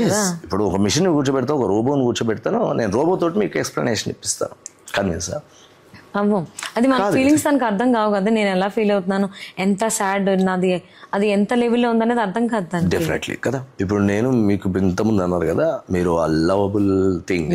సో పేషెంట్ సపోర్ట్, అండ్ ఆ సపోర్ట్ కూడా ఎప్పుడైనా డాక్టర్ అనేది ఏ ఎక్స్ప్రెషన్ తోటి నీతో మాట్లాడుతున్నాడు, అండ్ ఎక్స్ప్రెషన్ అనేది మోస్ట్ ఇంపార్టెంట్ అండి. ఎక్స్ప్రెషన్ అనేది, అంతేగాని నేను చెప్తున్నాను దాంట్లో ఏదో వర్డ్స్ వస్తున్నాయి, ఆ వర్డ్స్ తోటి మీరు convince car. But you will convince with the confidence in the doctor. అంటే మీకు ఆ డాక్టర్లో కాన్ఫిడెన్స్ కూడా కనబడాలి. అంటే ఈ డాక్టర్ ఇది చేయగలుగుతాడు రా, నేను ఆయన ఫేస్లో ఆ కాన్ఫిడెన్స్ చూసిన, అండ్ ఈ ఎక్స్ప్లెయిన్డ్ సో వెల్ రా, అండ్ తను సింపాథెటిక్ అన్న, ఆ లవబుల్ థింగ్. అర్థమే. ఎప్పుడైనా నేను కోరుకునేది ఏంటంటే పేషెంట్కి డాక్టర్కి మధ్యలో రిలేషన్ అనేది చాలా స్ట్రాంగ్ ఉండాలండి. ఓకేనా. ఎప్పుడైనా పేషెంట్కి డాక్టర్ రిలేషన్ అనేది చాలా ఫెయిర్గా ఉండాలి. అండ్ మనం అది కమ్యూనికేషన్ అనేది డాక్టర్ ఒక ఫ్రెండ్లీ నేచర్లో కమ్యూనికేట్ చేస్తే ఆ అటెండర్ కూడా తన ఫియర్ థింగ్స్ కానీ ఏదైనా తను ఎక్స్ప్రెస్ చేసుకోవడానికి ఒక ఫ్రెండ్లీ ఎన్విరాన్మెంట్ మనం క్రియేట్ చేయాలి. అప్పుడే ఆ పేషెంట్ అటెండర్స్ కన్విన్స్ అవుతారు. అండ్ మనం తీసుకునే రిస్క్ ఏదైతే ఉందో ఇప్పుడు మన ట్రీట్మెంట్కి, దానికి వాళ్ళు సపోర్ట్ చేస్తారు, దానికి కంపల్సరీ వాళ్ళు సపోర్ట్ చేస్తారు. సో ఎప్పుడైనా నేను అదే అంటున్నాను, ఎంత హై టెక్నాలజీ వచ్చినా కానీ సో డాక్టర్స్ ప్లేస్ ఓ హ్యూమన్ బీయింగ్ అనే దాన్ని రీప్లేస్ మాత్రం టెక్నాలజీ చేయకూడదు. ఆబ్వియస్లీ చేయలేరు కూడా, చేయకూడదు కూడా, చేయలేరు. No one can. సో మనిషికి సంబంధించి తన ఫీలింగ్స్ ఎలా ఉంటాయి ఏంటి అని చెప్పేసి అని మనిషి మాత్రమే, ఒక డాక్టర్గా మాత్రమే తెలుసు కదా. సో నవ్ ఇట్ ఈస్ హాస్పిటల్కి రావాలి, ఆ ట్రీట్మెంట్స్ అవన్నీ కూడా అంటే చాలా కాస్ట్లీ ఉంటాయి, హాస్పిటల్కి వద్దు అనేటువంటి మైండ్ సెట్ చాలా మందిలో ఉంది. సో అది ఆడవాళ్ళు కావచ్చు, మగవాళ్ళు కావచ్చు. హాస్పిటల్ అంటే ఒక తెలియని ఫియర్, ఎందుకురా ఖర్చుతో కూడుకున్నది అని. కానీ బృంగి హాస్పిటల్స్ అలా కాదు, ఇట్స్ క్వైట్ ఆపోజిట్ అనేది టాక్ ఉంది. సో అంత తక్కువ ఖర్చుతో, అందులోనూ అందరికీ అందుబాటులో ట్రీట్మెంట్స్ మీరు ఎలా అందిస్తున్నారు, ఎలా పాసిబిలిటీ చేయగలిగారు? సో హాస్పిటల్ అనే దాన్ని మనము business is different thing and service is different thing అండి. బట్ ఈ రెండు మిక్స్ అయ్యి ఉండేది హాస్పిటల్. ఓకేనా. ఈ రెండు మిక్స్ అయ్యి ఉంటాయి. దీంట్లో సర్వీస్ ఉంటుంది, అట్ ది సేమ్ టైం మళ్ళీ బిజినెస్ అవ్వాలి. ఇప్పుడు అది ఒక పాజిటివ్ రెవెన్యూ డెవలప్ చేయకపోతే we can't run further. So ఆ స్ట్రగుల్ చాలా ఉంటుంది. And at the same time మన పేషెంట్ సర్వీస్లో ఎక్కడ ఇంబ్యాలెన్స్ కాకూడదు. ఇక్కడ లైఫ్స్ అవి. ఓకేనా అండి. వేరే బిజినెస్ లాగా కాదు ఇది. ఓకేనా, వేరే బిజినెస్ లాగా కాదు ఇది. ఇది మోర్ దాన్ 70% ఇది సర్వీస్ లాగా ఉంటుంది, అండ్ 20 to 30% బిజినెస్ లాగా ఉండాలి. బట్ నవడేస్ ఎక్కువగా కమర్షియల్ వేలో పోతున్నాయి. అది పేషెంట్స్ కానీ పబ్లిక్లో చాలా రీచ్ అయింది. అది కూడా ఏంటంటే కొన్ని మూవీస్ ఆల్సో, అంటే ఇది తప్పండి యాక్చువల్గా. ఇప్పుడు హెల్తియర్ సొసైటీ లేకుంటే కంట్రీ ఉంటుందా? ఉండదు. కంట్రీ ఉండాలి అని అంటే ఓ హెల్తియర్ సొసైటీ ఉండాలండి. ఆ హెల్త్ ప్రొవైడర్కే మీరు ఇన్సెక్యూరిటీ క్రియేట్ చేస్తే తప్పు, అండ్ ఆ హెల్త్ ప్రొవైడర్స్ మీదనే నెగిటివిటీ క్రియేట్ చేస్తే దట్స్ రాంగ్. ఓకేనా. కొన్ని మూవీస్లో డాక్టర్స్ గురించి సరే ఉండొచ్చేమో, ఎవరో 1 or 2 members ఉంటారేమో, కానీ దానివల్ల ఏంటంటే సొసైటీ అందరు డాక్టర్లను కానీ అన్ని హాస్పిటల్స్ని కానీ ఆ నెగిటివ్ థాట్ చూస్తున్నారు. సో ఆ నెగిటివ్ థాట్ చూడడం వల్ల అది ఎవరికి ఇబ్బంది క్రియేట్ చేస్తుంది? మళ్ళీ పబ్లిక్కే. ఫర్ ఎగ్జాంపుల్ చెప్తాను. ఇప్పుడు యాక్చువల్గా మేము చాలామంది పేషెంట్లను మోటివేట్ చేస్తుంటాము, ఎడ్యుకేట్ చేస్తుంటాము, స్క్రీనింగ్ చేసుకోవాలి కంపల్సరీ. ఇప్పుడు లేడీస్ అయితే ఎలాంటి స్క్రీనింగ్, ఇప్పుడు ఎందుకంటే మీకు లేడీస్లో వచ్చే కార్సినోమా, బ్రెస్ట్ కార్సినోమా అనుకోండి, సర్వైకల్ కార్సినోమాస్ అనుకోండి. ఇప్పుడు ఈ కార్సినోమాస్, క్యాన్సర్స్ అనేవి ఫస్ట్ ఇనీషియల్గా ఎలాంటి సిమ్టమ్స్ ఏం చూపించవండి. అంటే మీకు ఏం సిమ్టమ్స్ లేకుంటే మీకేం లేనట్టు కాదు కదా. సో మనం ఎవ్రీ ఇయర్ కానీ లేకపోతే ఇన్ బిట్వీన్ ఇంటర్వెల్స్ ఆఫ్ టైమ్స్లో కానీ మనం కొన్ని స్క్రీనింగ్ టెస్ట్లు చేసుకుంటే కానీ మనకు అవి తెలియదు. సో మేము అదే ఎడ్యుకేట్ చేస్తాం. నాట్ ఓన్లీ దీస్ థింగ్, ఇప్పుడు అడల్ట్లో కానీ ఇప్పుడు ఏంటంటే 20 to 25 years లోపల ఉండే వాళ్ళకు కూడా కార్డియాక్ స్ట్రోక్లు వస్తున్నాయి. అది ఎందుకు వస్తున్నాయి? ఇంకొకరు కొందరు ఉంటారు 50 years 60 years పేషెంట్లను మన దగ్గర తీసుకొస్తారు. మేము ఇంతవరకు ఎప్పుడు హాస్పిటల్కి వెళ్ళలేదు సార్, మా ఫాదరు హాస్పిటల్లో చూపించలేదు, ఒక్క గోళీ కూడా వేసుకోలేదు, ఒక్క సూది కూడా ఇప్పించుకోలేదు, మేము ఎప్పుడు డాక్టర్ దగ్గరికి వెళ్ళలేదు అంట. అది గొప్ప కాదు, మళ్ళీ చెప్తున్నాను. వాళ్ళంతా దాన్ని ఏమనుకుంటారు అంటే అంత స్ట్రాంగ్ నేనున్నాను అనుకుంటారు. అది కాదు. బైక్ సర్వీసింగ్ అనేది, మీరు ఒక బైక్ 1 లక్ష రూపాయలు పెట్టుకున్న బైక్కి మీరు ఎవ్రీ 6 monthsకి సర్వీసింగ్ చేస్తున్నప్పుడు మరి మన హెల్త్ గురించి అంటే మీ హెల్త్ ఖరీదు అనేది లేకపోతే మీ ప్రాణం ఖరీదు అనేది 1 లక్ష రూపాయల కన్నా తక్కువైపోయింది. మన మనిషి శరీరం కూడా ఒక యంత్రం లాంటిది. So during the course of time our organs will also tired. ఓకేనా, అవి కూడా వర్క్ చేస్తూనే ఉంటాయి 24 hours round the clock. So వాటికి సపోర్ట్ కావాలి. సో వాళ్ళకి ఎలాంటి సపోర్ట్ కావాలి, మన లివర్ పరంగా అనుకోండి, బ్రెయిన్ పరంగా అనుకోండి, హార్ట్ పరంగా అనుకోండి. సో నేను వాట్ ఐ సజెస్ట్ అంటే స్క్రీనింగ్ టెస్ట్లు అనేది ఎవ్రీ ఇంటర్వెల్స్ ఆఫ్ టైంలో కొంత చేసుకోండి. అది మీ కొరకే చెప్తాము. But people what they think వాళ్ళు డబ్బుల గురించి ఇవన్నీ టెస్టులు రాస్తారు. నేను ఇప్పుడు మాస్టర్ హెల్త్ చెకప్ అని మీరు ఎన్ని ఉంటారు, మాస్టర్ హెల్త్ చెకప్ అంటాం, ఎవ్రీ ఇయర్ కంపల్సరీ చేయించుకోండి అని చెప్తాం. ఎందుకు అని అంటే మనకు హిడ్డెన్ డిసీజెస్ అంటారు. మనకు ప్రతి ఒక్కదానికి మనం సిమ్టమాటిక్గా చూపించాల్సిన అవసరం లేదు. సిమ్టమ్స్ ఎప్పుడు బయటపడతాయి అని అంటే సో ఎప్పుడైనా మన లోపల ఉండే కాంపెన్సేటరీ మెకానిజమ్స్ అనేది ఎవ్రీ ఆర్గాన్ ఇంకో ఆర్గాన్కి సపోర్ట్ ఉంటుంది. ఎప్పుడైనా ఒక కిడ్నీకి ప్రాబ్లం అయితే హార్ట్ సపోర్ట్. సో కనుక ఒక ఆర్గాన్కి కొంత ప్రాబ్లం క్రియేట్ అయినప్పుడు వేరే ఆర్గాన్స్ కూడా ఆ ప్రాబ్లం యొక్క వెయిట్ని బేర్ చేస్తుంటాయి. ఆ బేర్ చేసేంతసేపు మనకు ఆ సిమ్టమ్స్ ఉండవు. బట్ అవి ఎంతసేపు బేర్ చేస్తాయి? సో ఆ బేర్ చేసి అవి ఎగ్జాస్టెడ్ టైంకి వస్తాయి. ఆ ఎగ్జాస్ట్ అయినప్పుడే ఆ సిమ్టమ్స్ అనేది మనకు కనబడతాయి. సో సిమ్టమ్స్ కనబడేదాకా లేకపోతే అది మనకు సివియారిటీ అనేది పెరిగేదాకా మాత్రం మనం వెయిట్ చేయకూడదు. సో అందుకోసమే కంపల్సరీ మాస్టర్ చెకప్ అనేది చేయించుకోండి. ఎవ్రీ ఇయర్ మనము డాక్టర్ని కన్సల్ట్ అవుతుండాలి. మీకు ఏమి ఉన్నా లేకున్నా కానీ ఎవ్రీ ఇయర్ మనం ఆ మాస్టర్ హెల్త్ చెకప్ చేసుకోవడం అనేది మన హెల్త్ కొరకే. So definitely please utilise those services from physicians and doctors from hospitals. అవి ప్రతి హాస్పిటల్ ప్యాకేజ్ లాగా ఎందుకు పెడతారంటే మీకు అందుబాటులో ఉండే ఖరీదులో అయిపోవాలనే దాని హెల్త్ కేర్ అది మాస్టర్ హెల్త్ చెకప్ అని ప్యాకేజ్ వైజ్. ప్యాకేజ్ అంటే చాలా తక్కువ ఖర్చులో మీకు ఆల్ ఆర్గాన్స్ యొక్క ఫంక్షన్ అనేది మనకు తెలిసే విధంగా ప్యాకేజెస్గా కన్సైజ్ చేసి మనం మినిమం కాస్ట్లో అది కంప్లీట్ అయ్యే విధంగా దయచేసి అవి యూటిలైజ్ చేసుకుంటే మనకు ఏ ఫ్యూచర్లో కానీ హెల్త్ ప్రాబ్లమ్స్ అనేది రాకుండా మనం హెల్తియర్ లైఫ్ అనేది లీడ్ చేసే విధంగా ఉంటుంది. అలాగే ఒక కామన్ మ్యాన్ ఆలోచన ఏంటి అంటే ఇండియాలో పర్టికులర్గా సో హెల్త్ కేర్ సర్వీసెస్ అంటే హాస్పిటల్స్ అన్నీ కూడా దోచుకుంటున్నాయి, కేవలం డబ్బులు దోచుకుంటున్నాయి, దే ఆర్ కంప్లీట్లీ కమర్షియల్ అనేటువంటి ఆలోచనలో ఉన్నారు. దీనిపై మీ కామెంట్ ఏంటి, మీ అభిప్రాయం? ఫస్ట్ ఆఫ్ ఆల్ ఏంటంటే ఒక రాంగ్ బిలీఫ్ ఏంటంటే మన ఇండియాలోనే హెల్త్ కేర్ సర్వీసెస్ అనేది చాలా ఖర్చుతో కూడదగ్గిందని చెప్పేసి సోషల్ మీడియాలో కానీ సంథింగ్ మీడియాలో వస్తుంటుంది. బట్ మీకు తెలియంది ఏంటంటే ప్రపంచంలో ఎన్నో డెవలప్డ్ కంట్రీస్లో ఉన్న ఎంత మేజర్ ఇన్ఫ్రాస్ట్రక్చర్ అయినా అది ఇండియాలో ఉన్నాయి. ఓకేనా, మన ఇండియా కన్నా మించి ఇంకా ఎక్కడ పెద్దగా అంతకు మించిన హెల్త్ కేర్ సర్వీసెస్ నా దృష్టిలో ఏం లేవు. ఓకేనా, సో మన ఇండియాలో the most sophisticated health system మన దగ్గర ఉంది, ద మోస్ట్ సొఫిస్టికేటెడ్ ఇన్ఫ్రాస్ట్రక్చర్ ఉంది అండ్ అప్డేటెడ్ గైడ్లైన్స్ మనం ఫాలో అవుతున్నాం మనం ఇండియాలో. యాక్చువల్గా అబ్రాడ్లో మనకి ఇప్పుడు ఒక మినిమం సర్జరీకి ఒక 50,000 అని మనం ఇండియాలో అవుతే అదే సర్జరీ మీరు అబ్రాడ్కి వేసుకోవాలంటే మోస్ట్లీ 10 lakhs ఖర్చు అవుతుంది. మరి ఇప్పుడు చెప్పండి ఇండియాలో తక్కువ అవుతుందా? ఇప్పుడు ఇదేంది హెల్త్ టూరిజం అని ఉంది. ఇప్పుడు చాలామంది మిగతా కంట్రీస్ నుండి మన ఇండియాకి వచ్చి ట్రీట్మెంట్ చేయించుకొని సర్జరీ చేయించుకొని దే ఆర్ గోయింగ్ బ్యాక్. మరి ఎందుకు వస్తున్నారండి వాళ్ళు ఎందుకు వస్తున్నారు? ఇక్కడ చాలా తక్కువ ఖరీదులో అదే క్వాలిటీ ఆఫ్ సర్వీస్ ఇండియాలో ఇస్తున్నాం మనం. ఇండియాలో ఇస్తున్నాం. ఇంకొక థింగ్ ఏంటంటే మోస్ట్ ఆఫ్ ది కంట్రీస్లో యాక్చువల్గా డాక్టర్స్ మీద స్ట్రెస్ ఇవ్వరండి. అర్థమైంది? ఎలెక్టివ్ సర్జరీస్ అంటాం. ఎలెక్టివ్ సర్జరీస్ అంటే మీరు ఇప్పుడు ఆ సర్జరీ చేసుకోకపోతే ఇప్పుడు ఈ ప్రెసెంట్ టైంలో చేసుకోకపోతే మీ ప్రాణానికి ఏం నష్టం లేదు. ఇప్పుడు హెర్నియా ఆపరేషన్ ఉంది అనుకుందాం, ఓకేనా అండి, ఒక హెర్నియా ఆపరేషన్ ఉంది, లేకపోతే మోకాలు చిప్పల రీప్లేస్మెంట్ సర్జరీస్ అనుకోండి, లేకపోతే ఏదో చిన్న స్మాల్ బోన్ ఫ్రాక్చర్ అనుకోండి, ఇప్పటికిప్పుడు సర్జరీస్. సో ఇవన్నీ ఎలెక్టివ్ సర్జరీస్ అని. ఇది టైం తీసుకొని అయినా పేషెంట్ స్టేబుల్. సో ఇలాంటి సర్జరీస్కి మనకు అబ్రాడ్లో మంత్స్ పడతాయండి. ఇప్పుడు మీరు ఆ సర్జరీ పోవాలంటే నెక్స్ట్ మంత్ మీకు అపాయింట్మెంట్ ఇస్తారు. బట్ ఇక్కడ ఇట్లా పేషెంట్ వస్తాడు, నాకు ఇప్పుడు సర్జరీ ఏంటి సార్, ఇప్పుడు అయిపోవాలా పేషెంట్కి ఆ సర్జరీ. ఆ మిడ్ నైట్ వస్తారు, 2 గంటలకు వచ్చి ఇది ఏం కాదు, ఇట్ విల్ టేక్, మార్నింగ్ చేసుకోవచ్చు. లేదు ఇప్పుడు మీరు చెబితే నేను పక్క హాస్పిటల్కి వెళ్తా, ఆడ వేస్తాన్నారు.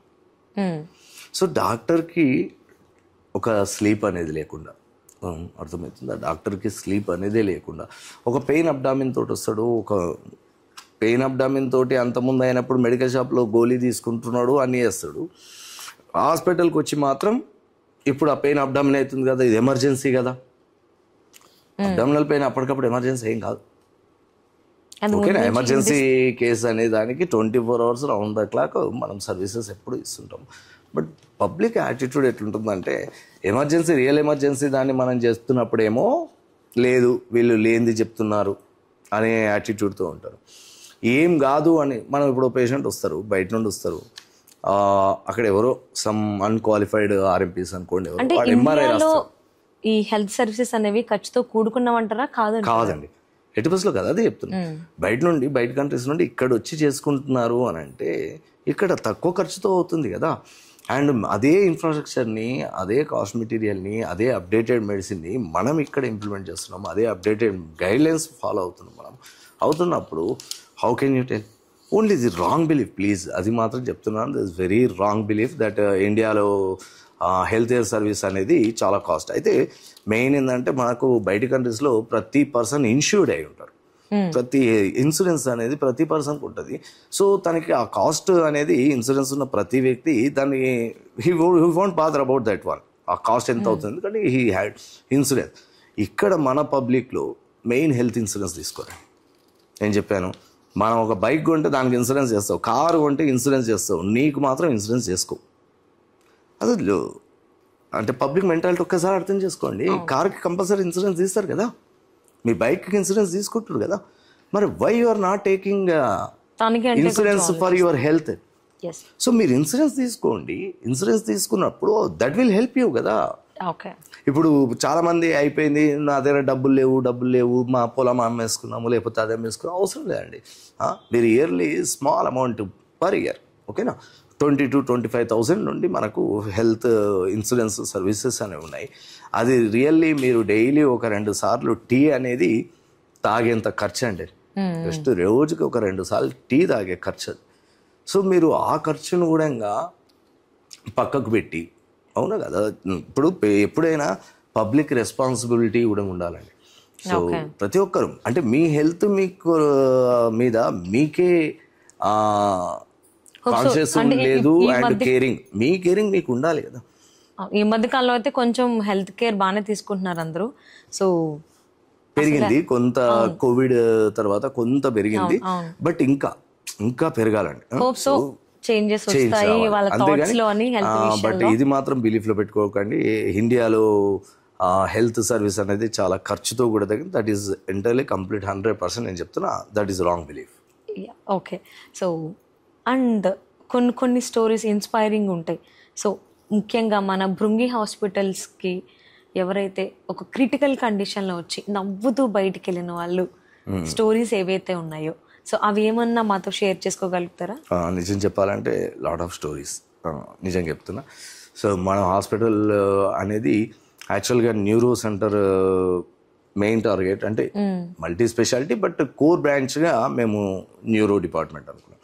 సో న్యూరోనే ఎందుకు అనుకున్నాను అంటే, నేను I told you in my PG days also, నా పీజీలో 13 months నేను న్యూరో డిపార్ట్మెంట్, దానివల్ల కొంత ఇంట్రెస్ట్ పెరిగింది. అండ్ బయట కూడా ఇప్పుడు నేనున్న locality most of the highways మీద ట్రామా కేసులు, ఎంతో మంది హెడ్ ఇంజురీస్తో చనిపోవడం, మీకు పోలీసులు, ట్రాఫిక్ పోలీసులు అదే అంటారు, కంపల్సరీ హెల్మెట్ ధరించండి అని. So a lot of cases I'm seeing in my life, and most of the lives are, అంటే ఆ పర్సన్ ఒకడే కదా, ఫ్యామిలీ మొత్తం లాస్ అవుతారండి.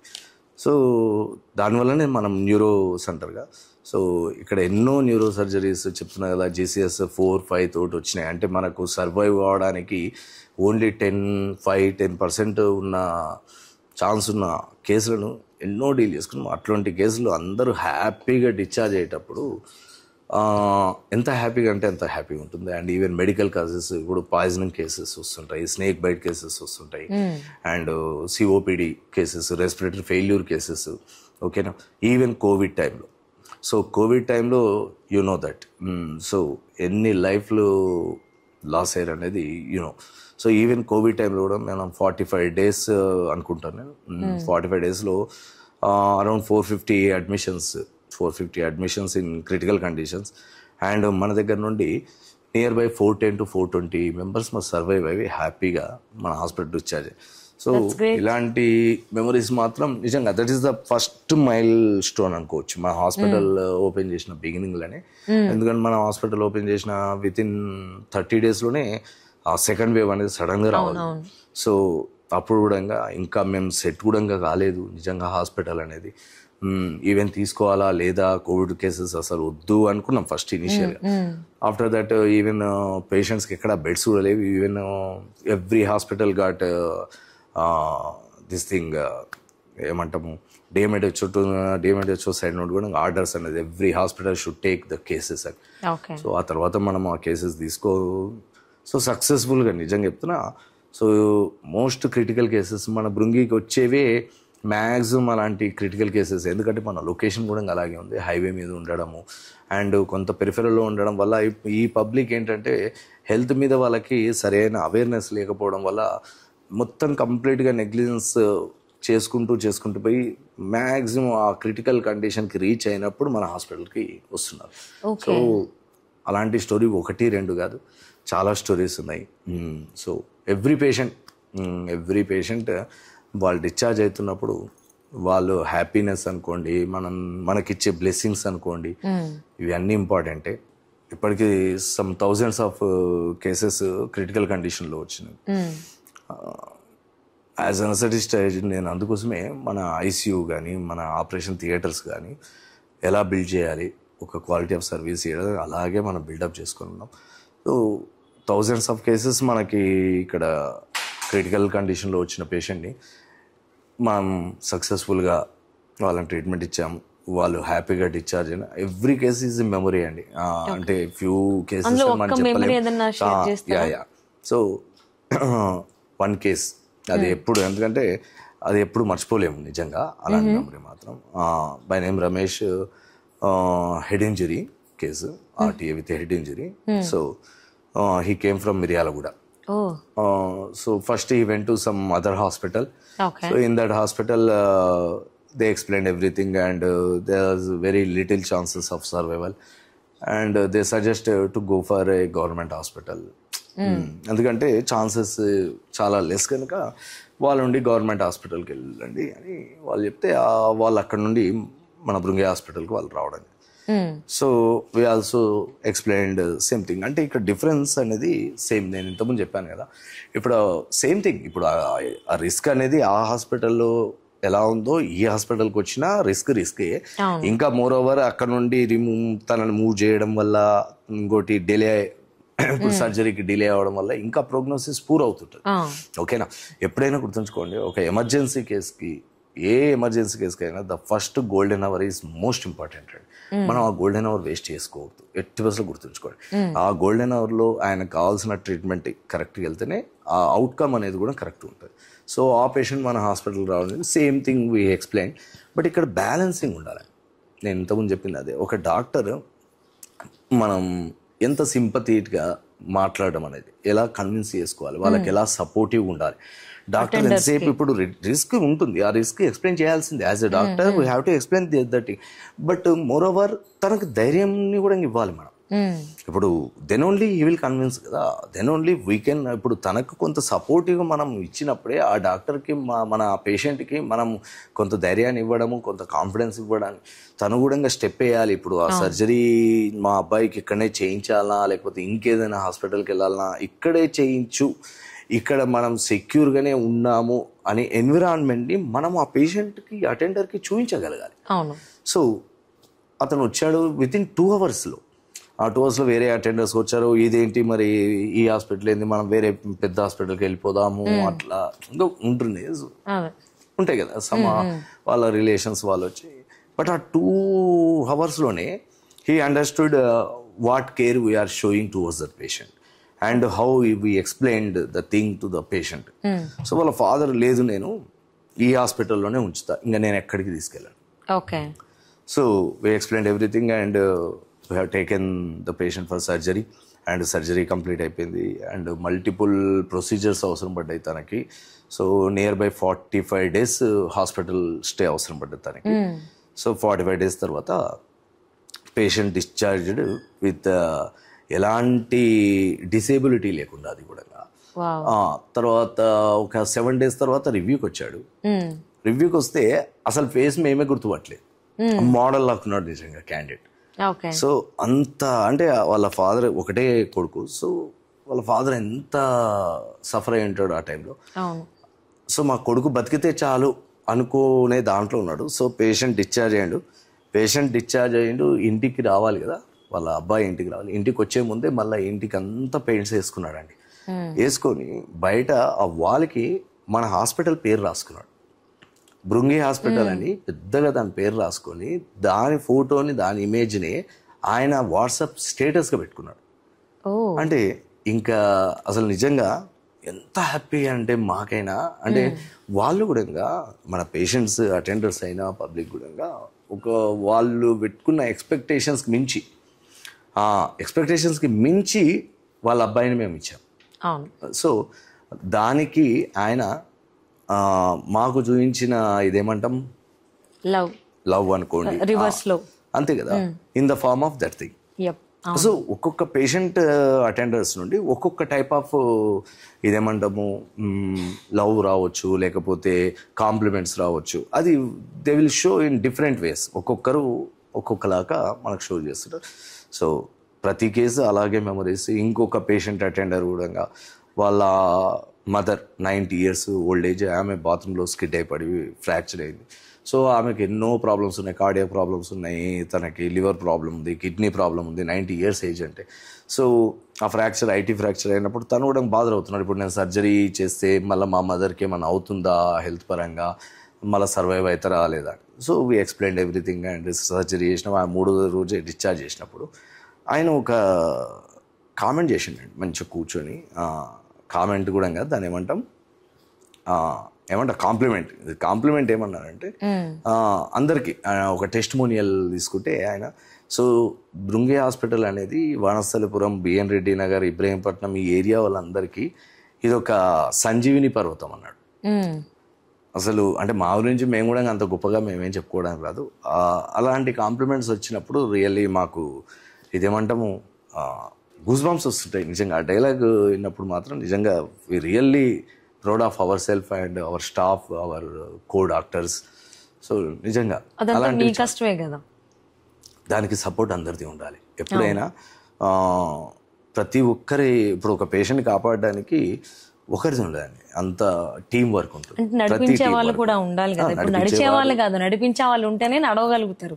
నడిపించే వాళ్ళు అయినప్పుడు నడవలేరు కదా. అంటే మన మోటో అనేది నేను ఎంత ముందు కమిట్మెంట్ అని చెప్పాను. సో మన కమిట్మెంట్ ఎప్పుడు ఎక్కడ వీక్ కాకుండా ఉంటే, మనం ఇప్పుడు లీడర్ ఉన్నారు, ఆ లీడర్ అయినా కానీ ఒక కమిట్మెంట్ మీద ఉండాలి. సో ఆ కమిట్మెంట్ని నమ్ముకున్నప్పుడు మన వెనుక వచ్చే వాళ్ళకు కూడా స్లోగా వాళ్ళ ఆ కమిట్మెంట్కి అడాప్ట్ అవుతుంటారు, వాళ్ళు మనకు సపోర్ట్ చేసుకుంటూ వస్తారు. సో ఇప్పుడు మన హాస్పిటల్ ఇంత మంచిగా ఉంది, ఇంత గుర్తింపు తెచ్చుకుంది అని అంటే మన హాస్పిటల్లో పనిచేసే ప్రతి ఒక్క స్టాఫ్ ఇన్వాల్వ్మెంట్ అనేది కంపల్సరీ ఉంటుంది. ఎస్. సో మీరు డాక్టర్ గాను at the same time administrator గాను ఉన్నారు. మరి ఈ రోజుల్లో హెల్త్ కేర్లో మీరు ఫేస్ చేస్తున్నటువంటి ఛాలెంజెస్ ఏమైనా ఉన్నాయా? యా, నిజంగా ఇది big challenge actually. Hospital administration అనేది అండ్ పేషెంట్ ట్రీట్మెంట్, యాక్చువల్లీ ఇంతకుముందు కూడా చెప్పాను కదా, పేషెంట్ ట్రీట్మెంట్ అనేది రియల్లీ డైలీ ఒక ఛాలెంజ్ ఉంటుంది. So patient attenders will come with different emotions. ఇక్కడ ఎమోషన్స్ ఉంటాయండి, ఓకేనా? ఎక్కడ ఎమోషన్స్ ఉండవు, హాస్పిటల్లో మాత్రం ఎమోషన్స్ ఉంటాయి. ఆ ఎమోషన్స్ని మనం బ్యాలెన్స్ చేయగలగాలి. వాళ్ళు చాలా చెప్తున్నారు కదా, వాళ్ళు చాలా భయంతో, మీరు ఒక సారీ కొనాలనుకున్నారు, షాపింగ్ మాల్ కొనుక్కున్నారు, మంచిగా ఇవాళ నేను పట్టు చీర కొంటున్నాను అని చెప్పేసి ఎంజాయ్గా పోతుంటారు. మీరు పోయే ఆ ఎంజాయ్మెంట్కి మిమ్మల్ని వెల్కమ్ చేసే వాళ్ళు ఒకరు ఉంటారు, మిమ్మల్ని కూర్చోబెట్టే వాళ్ళు ఒకరు ఉంటారు, మీకు కాఫీ తెచ్చే వాళ్ళు ఒకరు ఉంటారు, ఓకేనా. అంటే ఒక జాయ్ఫుల్ దానికి పోతున్నప్పుడే మిమ్మల్ని ఎంత రిసీవ్ చేసుకుంటుంటారు. ఇక్కడ పేషెంట్ అటెండర్స్ ఒక టెన్షన్లో వస్తుంటారు, ఓకేనా. సో ఎన్నో ఎమోషన్స్ క్యారీ అవుతుంటాయి. వాళ్ళ సన్ అన్న వాడి ఎమోషన్, ఆ ఫాదర్ యొక్క ఎమోషన్ ఎట్లుంటుంది, నా అబ్బాయికి ఏమవుతుంది, నా అబ్బాయి తిరుగుతుంటుంది, నా అబ్బాయికి ఏమైనా అయితే నెక్స్ట్ ఫ్యూచర్ ఏంటి, ఇంతవరకు తీసుకొచ్చిన ఎన్ని ఎమోషన్స్ అనేది వాళ్ళు క్యారీ చేసుకొని హాస్పిటల్కి వస్తారు తెలుసునండి. ఆ టైంలో మనం ఎక్స్ప్లెయిన్ చేస్తుంటాం కదా పేషెంట్ కండిషన్ గురించి. ఆల్రెడీ ఒక ఎమోషన్లో ఉన్నాడు, ఇక్కడ పేషెంట్ బ్యాడ్ ఉన్నాడు అనే దాన్ని నేను అతను కన్వే చేయాలి, హోప్లెస్ అవ్వకుండా. అవునా కదా, నేను కన్వే చేయాలి అని అంటే అతను ఉన్న condition already he's in stress condition. So emotionally చాలా వర్స్ట్ కండిషన్లో తను ఉన్నప్పుడు ఆ ఎమోషన్స్ని నేను ఫస్ట్ సప్రెస్ చేయాల్సి వస్తుంది వలన వాళ్ళ స్ట్రెస్ఫుల్ దాన్ని మొత్తం సప్రెస్ చేసుకుంటూ ఇతని రిస్క్ ఎక్స్ప్లెయిన్ చేయాల్సి వస్తుంది. పేషెంట్ ఎలాంటి రిస్క్లో ఉన్నాడు, సో ఇది ఎక్స్ప్లెయిన్ చేయాలి. And at the same time ఆ పేషెంట్ అటెండర్కి సెక్యూర్ అనేది చూపించగలగాలి అండ్ ఆ పేషెంట్కి భరోసా అనేది ఇవ్వగలగాలి. ఈ రెండు బ్యాలెన్స్గా చేయాలి. ఓ పక్క రిస్క్ చెప్తూనే మనం వాళ్ళకి భరోసా అనేది కూడా అదే పర్సంటేజ్ ఆఫ్ ఇయర్. అంతేగాని ఇప్పుడు రిస్క్లో ఉంది, అవ్వచ్చు అవ్వకపోవచ్చు, సో చాలా డిఫరెన్స్ ఉంటుంది, ఓకేనా అండి. మనం సపోర్టివ్గా మాట్లాడడం వేరు, ఉన్నట్టు మాట్లాడడం వేరు. సో అక్కడ వాళ్ళని బ్యాలెన్సింగ్ చేసుకోవడం ఒక ఛాలెంజ్. మోర్ ఓవర్ ఇప్పుడు ఏంటి, అంత పెద్ద కేసెస్ అన్నప్పుడు ఇది ఖర్చుతో కూడదగింది, ఓకేనా. So at the same time financial thing. So అడ్మినిస్ట్రేషన్గా అంటే ఇక్కడ స్టాఫ్ని చూసుకోవడం అండ్ అడ్మినిస్ట్రేషన్ పరంగా అంటే హాస్పిటల్ ఫైనాన్షియల్గా స్టేబుల్ ఉండడం, రెండు బ్యాలెన్స్ చేసుకుంటున్నారు.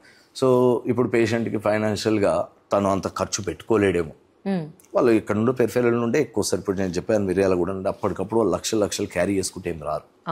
సో మనం భరోసా ఇవ్వడం. ఇప్పుడు వేరే హాస్పిటల్ అయితే ఫస్ట్ డిపాజిట్ కట్టమని.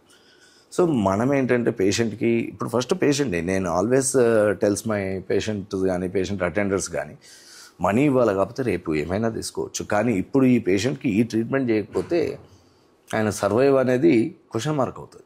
సో ఫస్ట్ ట్రీట్మెంట్ చేసుకున్న తర్వాత రేపటి రోజు మీరు అడ్జస్ట్ అయినప్పుడు డబ్బులు మెల్లమెల్లగా అడ్జస్ట్ చేసుకో. సో వాళ్ళకి ఫైనాన్షియల్ సపోర్ట్ కూడా ఇవ్వగలగాలి మనం. సో ఈ రెండు బ్యాలెన్స్ చేసుకుంటూ వెళ్ళాలి.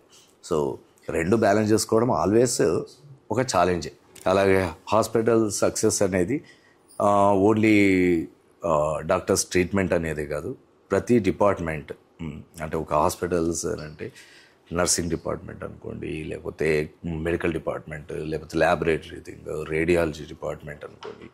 సో ప్రతి డిపార్ట్మెంట్ అనేది coordination and cumulative work.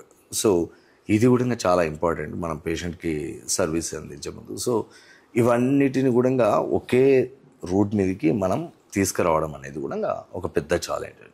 So మన హాస్పిటల్లో ఇప్పుడు all services under one roof concept. So ప్రతి డిపార్ట్మెంట్ అనేది మనం ఇన్హౌస్గానే ఉంచుకొని ప్రతి సర్వీస్ని డిలే ఇవ్వకుండా, ఇప్పుడు సిటీ స్కాన్ కావాలన్నా ఏదైనా టెస్ట్ కావాలన్నా అన్ని ఇన్హౌస్ సర్వీసెస్ మనం ఒకే ప్లేస్లో మనం పేషెంట్కి అందుబాటులో విధంగా ఉండగా మనం పేషెంట్కి ఈజీగా అంటే there is no time lag, అంటే మనం టైం అనేది వేస్ట్ కానివ్వదు ఏ కేసు కూడా. And our goal is also any patient earlier diagnosis first, అంటే ఫస్ట్ పేషెంట్కి ఏముంది అనేది diagnosis important, and earlier treatment and earlier discharge. This is 3 things very important. So ఎక్కువ రోజులు మనం హాస్పిటల్ స్టేలో ఉంచడం అనేది మన గోల్ ఉండకూడదు ఎప్పుడైనా. ఎంత తొందరగా పేషెంట్ రికవరీ అనేది important, early recovery and early discharge. So we have to minimise the hospital days of stay అనేది మనం తగ్గించాలి. సో ఇవన్నిటిని మనం కన్సిడరేషన్ చేసుకుంటే ప్రతి డే అనేది ప్రతి పేషెంట్ దగ్గర ఛాలెంజింగ్ లాగానే ఉంటుంది. బట్ మనం అది స్ట్రెస్ఫుల్గా అనుకోకూడదు. 80%లో we have to accept those things and మనం అన్న పాజిటివ్ థింగ్ని అలాగే ఫాలో అవుతే మాత్రం అది ఆ ఛాలెంజ్ అనేది చాలా ఈజీగా ఓవర్కమ్ అయితే చేసుకోవచ్చు. అదే భృంగి హాస్పిటల్లో మనం చేస్తున్నాం. సో డాక్టర్ శిరీష్ కుమార్ గారు హాస్పిటల్ ఎలా ఉంటారు, హాస్పిటల్ బయట ఎలా ఉంటారు? హాస్పిటల్ లోపల డాక్టర్ అనేది కంపల్సరీ ప్రొఫెషనలిజం మెయింటైన్ చేసుకోవాల్సి వస్తుంది కంపల్సరీ. అండ్ ఆ ప్రొఫెషనలిజంని, మన లవబుల్ క్యారెక్టర్ని, మన ఎథిక్స్ని, మన ప్యాషన్ని ఎక్కడ డిస్టర్బ్ కాకుండా మెయింటైన్ చేయాల్సి వస్తుంది. సో హాస్పిటల్ లోపల మాత్రం మనం అండ్ డెడికేషన్ ఆల్సో, ఇవేవి హాస్పిటల్ లోపల ఉన్నంత వరకు మాత్రం మనది. అండ్ బయటికి వస్తే చెప్పాను కదా, very lovable character always, and casual thing, and దేన్ని స్ట్రెస్గా ఏం ఫీల్ అవ్వనని చెప్పిన, అండ్ పాజిటివ్ థింకింగ్, అండ్ అందరితో వెరీ క్యాజువల్ మూమెంట్, కంపల్సరీ చాలా క్యాజువల్గా ఉంటాను. అండ్ ఫ్యామిలీ కానీ ఎవ్రీథింగ్ చాలా జాయ్గా ఉంటాను, నో ప్రాబ్లం. సో మీ హాబీస్ ఏంటి?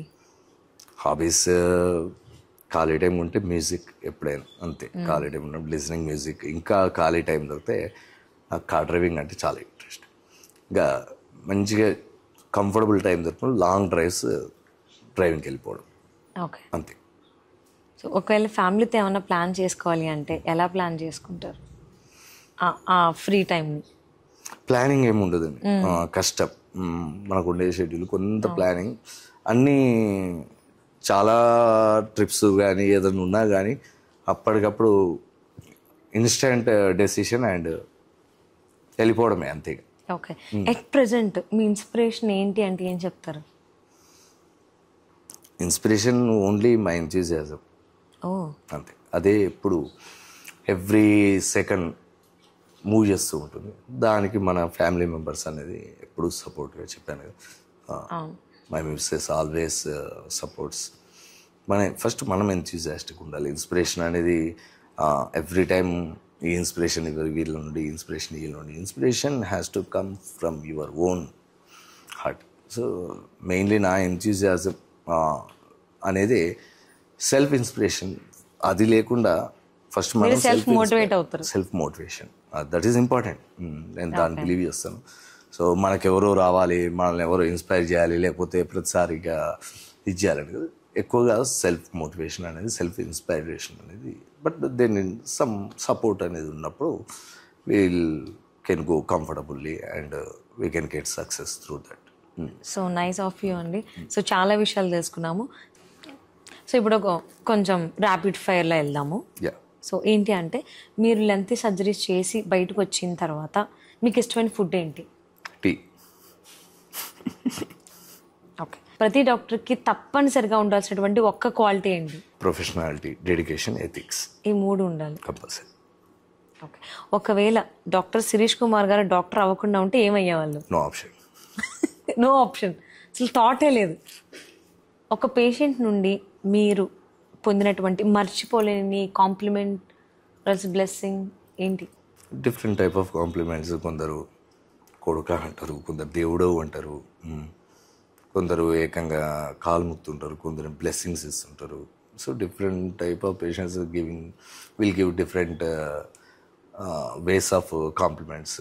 సో అలా బెస్ట్ కాంప్లిమెంట్ అనేది లేదు. బట్ ఇంతకుముందు చెప్పినట్టు వాళ్ళు మన హాస్పిటల్ థింగ్ అనేది వాళ్ళ ఇంటి మీద అనేది పెయింట్ చేయించుకోవడం అనేది, దట్ ఈస్ బెస్ట్ కాంప్లిమెంట్. అదొక. ప్రతిరోజు మీకు మోటివేషన్ ఇచ్చేటువంటి ఒక చిన్న మంత్రం అంటే ఏం చెప్తారు? నిశ్శబ్దం, సైలెన్స్గా ఉండడం. ఓకే, సైలెన్స్గా ఉండాలి మీరు. నైస్. పబ్లిక్లో హెల్త్ గురించి అవగాహన తీసుకురావడానికి భృంగి హాస్పిటల్స్ ఏ కైండ్ ఆఫ్ ప్రోగ్రామ్స్ కండక్ట్ చేస్తోంది? సో భృంగి హాస్పిటల్ తరఫున మనం every week or monthly basis health camps అనేది కండక్ట్ చేస్తాం. అంటే చాలామంది పబ్లిక్ హెల్త్ క్యాంప్స్ మీద ఈ మధ్య అవగాహన కోల్పోతున్నారు యాక్చువల్గా. సో హెల్త్ క్యాంప్స్ అంటే వాళ్ళు ఏదో వాళ్ళ హాస్పిటల్ పబ్లిసిటీ గురించి పెడుతున్నారు, ఈ మోటివ్లోకి వస్తున్నారు. దట్ ఈస్ రాంగ్ అండి. మేము హెల్త్ క్యాంప్స్ కండక్ట్ చేసేది టు ఎడ్యుకేట్ ద పబ్లిక్. ఇప్పుడు పేషెంట్కి, ఇప్పుడు పబ్లిక్లో తనకి ఏదైనా డిసీజ్ వచ్చినప్పుడే హాస్పిటల్కి వస్తాడు, అదర్వైజ్ ఆయన హాస్పిటల్కి రాడు. ఓకేనా? సో మనం ఏంటంటే పబ్లిక్లోకి వెళ్ళడం, పబ్లిక్లో వెళ్ళినప్పుడు మేము అక్కడ పేషెంట్లు కాదు, పబ్లిక్కి మనం స్క్రీనింగ్ చేస్తాం. పబ్లిక్ ఇప్పుడు ఒక పేషెంట్ వస్తారు, ఏం ఉండదని చెప్తారు, సమ్ 60 years ఉన్నాయి, బీపీ ట్యాబ్లెట్స్ వాడుతున్నాడు, షుగర్ ట్యాబ్లెట్స్ వాడుతున్నాడు, నార్మల్ షుగర్ ఉంది, నార్మల్ బీపీ ఉంది. But we have to educate and వాళ్ళ డైట్ ఎలా తీసుకుంటున్నారు, అండ్ మనము మన స్క్రీనింగ్ మెథడ్స్ ఏమేమి టెస్టులు మళ్ళీ ఫ్రీక్వెంట్గా చేసుకోవాల్సి వస్తుంది, అండ్ హెల్తియర్ లైఫ్ కావాలంటే మన ఫిజికల్ యాక్టివిటీ ఎలాగ ఉండాలి. సో ఇవన్నీ మనం టీచ్ చేసే విధంగా ఉండాలి. సో ఎక్కువ క్యాంప్స్ అనేది కండక్ట్ చేయడం వల్ల మనం హెల్త్ ఎడ్యుకేషన్ అనేది మనం ఎక్కువగా ప్రాపగేట్ చేయడానికి వీలుగా ఉంటుంది. So in that way we're conducting camps regularly and we're educating the public to lead a healthier life. Okay. So అలాగే కొంతమంది ప్రజలు ఈ హెల్త్ కేర్ విషయాల్లో కొంచెం వెనకబడి ఉంటారు. వాళ్ళని ఉద్దేశించి భృంగి హాస్పిటల్స్ వారికి ఏ విధంగా సహాయం చేస్తుంది? Education only. సో మీరు అన్నారు వెనుకబడ్డ పేషెంట్స్ అని చెప్పేసి. So we're going even remote areas also we're conducting camps over there and వాళ్ళకు ఫ్రీ మెడికేషన్ కానీ ఫ్రీ టెస్టులు కానీ ఇవన్నీ వాళ్ళకి కండక్ట్ చేసుకుంటున్నాం మేము. సో ఆ విధంగా వాళ్ళకైతే బేసిక్ నెసెసిటీస్ ఆఫ్ ట్రీట్మెంట్ అయితే మేము ఫ్రీ ఆఫ్ కాస్ట్ వాళ్ళకి అందిస్తున్నాం. ఓకే.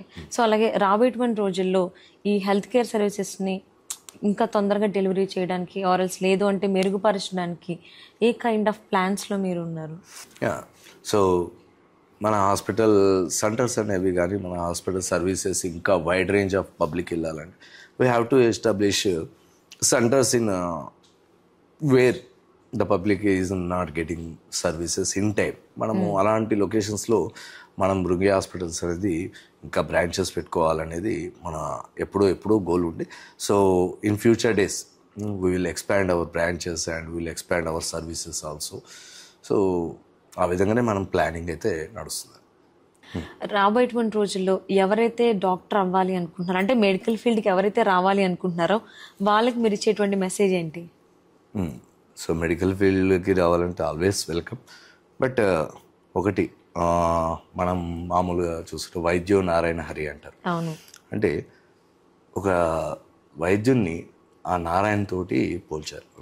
మన డాక్టర్ని విష్ణుదేవునితో కంపేర్ చేసుకున్నారు. ఎందుకంటే ఆయననే మన మనిషి యొక్క సఫరింగ్స్ని అన్నిటినీ హీల్ చేసే దేవుడు అని. సో ఒక డాక్టర్కి పబ్లిక్ నుండి అంత పొజిషన్లో వాళ్ళు ఇమాజిన్ చేసుకుంటుంటారు. డాక్టర్ నుండి వాళ్ళు ఎక్స్పెక్ట్ చేస్తున్న థింగ్స్ ఇవి. ఓకేనా అండి, ఎస్పెషల్లీ ఇన్ ఇండియా. ఓకేనా. సో అలాంటప్పుడు మనం ఎంత డెడికేషన్గా కానీ ఎంత ప్రొఫెషనల్గా కానీ ఎంత ఎథికల్గా కానీ మనం ఉండాలి. అండ్ మీరు కష్టపడండి. నేను డాక్టర్ అంటే ఏంటంటే ఇప్పుడు చాలామంది అనుకుంటున్నారు ఒకసారి డాక్టర్ అయిపోతుంది అని. కాదండి, ఇట్స్ ఏ స్ట్రగుల్ కంపల్సరీ. చదవడం ఒకటి, దెన్ స్టార్టింగ్ ప్రాక్టీస్ ఒకటి, ఆ ప్రాక్టీస్లో ఉండే స్ట్రగుల్స్ వేరు. So don't think about anything, just think about your service towards the patients. మీరు అదొక్కటే పెట్టుకోండి.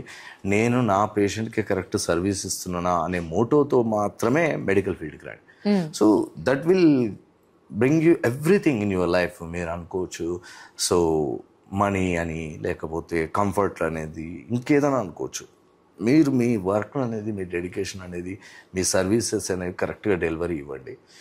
Then God will give you everything for you. So అదొక్కటి మాత్రం రాబోయే డాక్టర్స్ కానీ ఇది కానీ. And don't lose your commitment towards your profession. Okay. So అలాగే లిజనర్స్ కోసము at the same time patients ఎవరైతే ఉన్నారో వాళ్ళ ఫ్యామిలీస్ గురించి, సో వాళ్ళకి మీరు ఏం చెప్తారు? అందరూ హ్యాపీగా ఉండాలి కంపల్సరీ ఫస్ట్. సో మన ఆరోగ్యం మన చేతుల్లోనే ఉంది. మన ఆరోగ్యం అనేది ఎప్పుడు మన చేతుల్లోనే ఉంటుంది. సో ఈ కాలంలో వేస్ట్ఫుల్ థింగ్స్, వేస్ట్ఫుల్ వర్క్కి మనిషి ఎంతో ఖర్చు పెడుతున్నాడు. ఒక చిన్న ఫంక్షన్ చేస్తే ఎన్నో లక్షలు ఖర్చు పెడుతున్నాడు. ఒక 10 మంది కూర్చొని పార్టీ కూర్చుంటారు. బార్ అండ్ రెస్టారెంట్లో కూర్చోవచ్చు, ఇంట్లో కూర్చోవచ్చు, దానికి ఎన్నో వేలు ఖర్చు పెడుతున్నాడు. సో వీటన్నిటికీ ఖర్చు పెడుతూ ఉంటాడు. అవన్నీ తన హెల్త్ని హార్మ్ చేసేటువంటి. డాక్టర్ ఏమో హాస్పిటల్ మిమ్మల్ని సేవ్ చేయాలనుకున్నారు. వీటి దగ్గరకు వచ్చేటప్పుడే తన క్యాలిక్యులేషన్స్ విల్ స్టార్ట్. సో ఇలాంటి బిలీఫ్ మాత్రం అస్సలు పెట్టుకోకండి ప్లీజ్. అండ్ డాక్టర్ అనేవాళ్ళు ఎప్పుడు మీ ఆరోగ్యం గురించి ఆలోచించే వాళ్ళే. మీకు ఎప్పుడు మంచి జరగాలనే కోరుకుంటాం, మీకు ఎప్పుడు చెడు జరగాలని. దాని కొరకే మా సజెషన్స్ అనేవి ఉంటాయి, మా ఎడ్యుకేషన్ అని ఉంటుంది. ఎప్పుడైనా డాక్టర్ ఏదైతే చెప్తాడో వాటిని కరెక్ట్గా పాటించండి. This is only for your future healthier life. So Shirish garu, ఇంతసేపు మిమ్మల్ని కూర్చోబెట్టినందుకు నా దగ్గర అయితే మీరు ఫీజు తీసుకోవట్లేదు కదా, కన్సల్టేషన్ ఫీజు? వద్దండి. థ్యాంక్ యూ సో మచ్ అండి. So sweet of you. ఇంత మంజాలు అనుకోలేదు. So more over first of all thank you so much మీకు.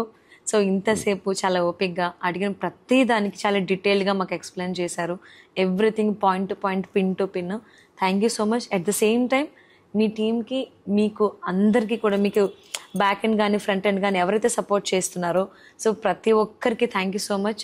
అండ్ బృంగి హాస్పిటల్స్ ఇంకా విజయాలు సాధించాలని, ఇంకా బాగా విస్తరించాలని మనస్ఫూర్తిగా కోరుకుంటూ థ్యాంక్ యూ సో మచ్ అండి. Thank you so much and thank you so much our Bhrungi viewers also. Okay, so viewers, ఇదండి వాళ్ళ పాడ్కాస్ట్. విన్నారు కదా, హెల్దీగా ఉండండి, హ్యాపీగా ఉండండి. మరిన్ని హెల్త్ అప్డేట్స్ కోసం please subscribe Brungi hospitals YouTube channel. అలాగే వీడియోస్ కనుక మీకు నచ్చినట్లయితే లైక్ అండ్ షేర్ చేయండి.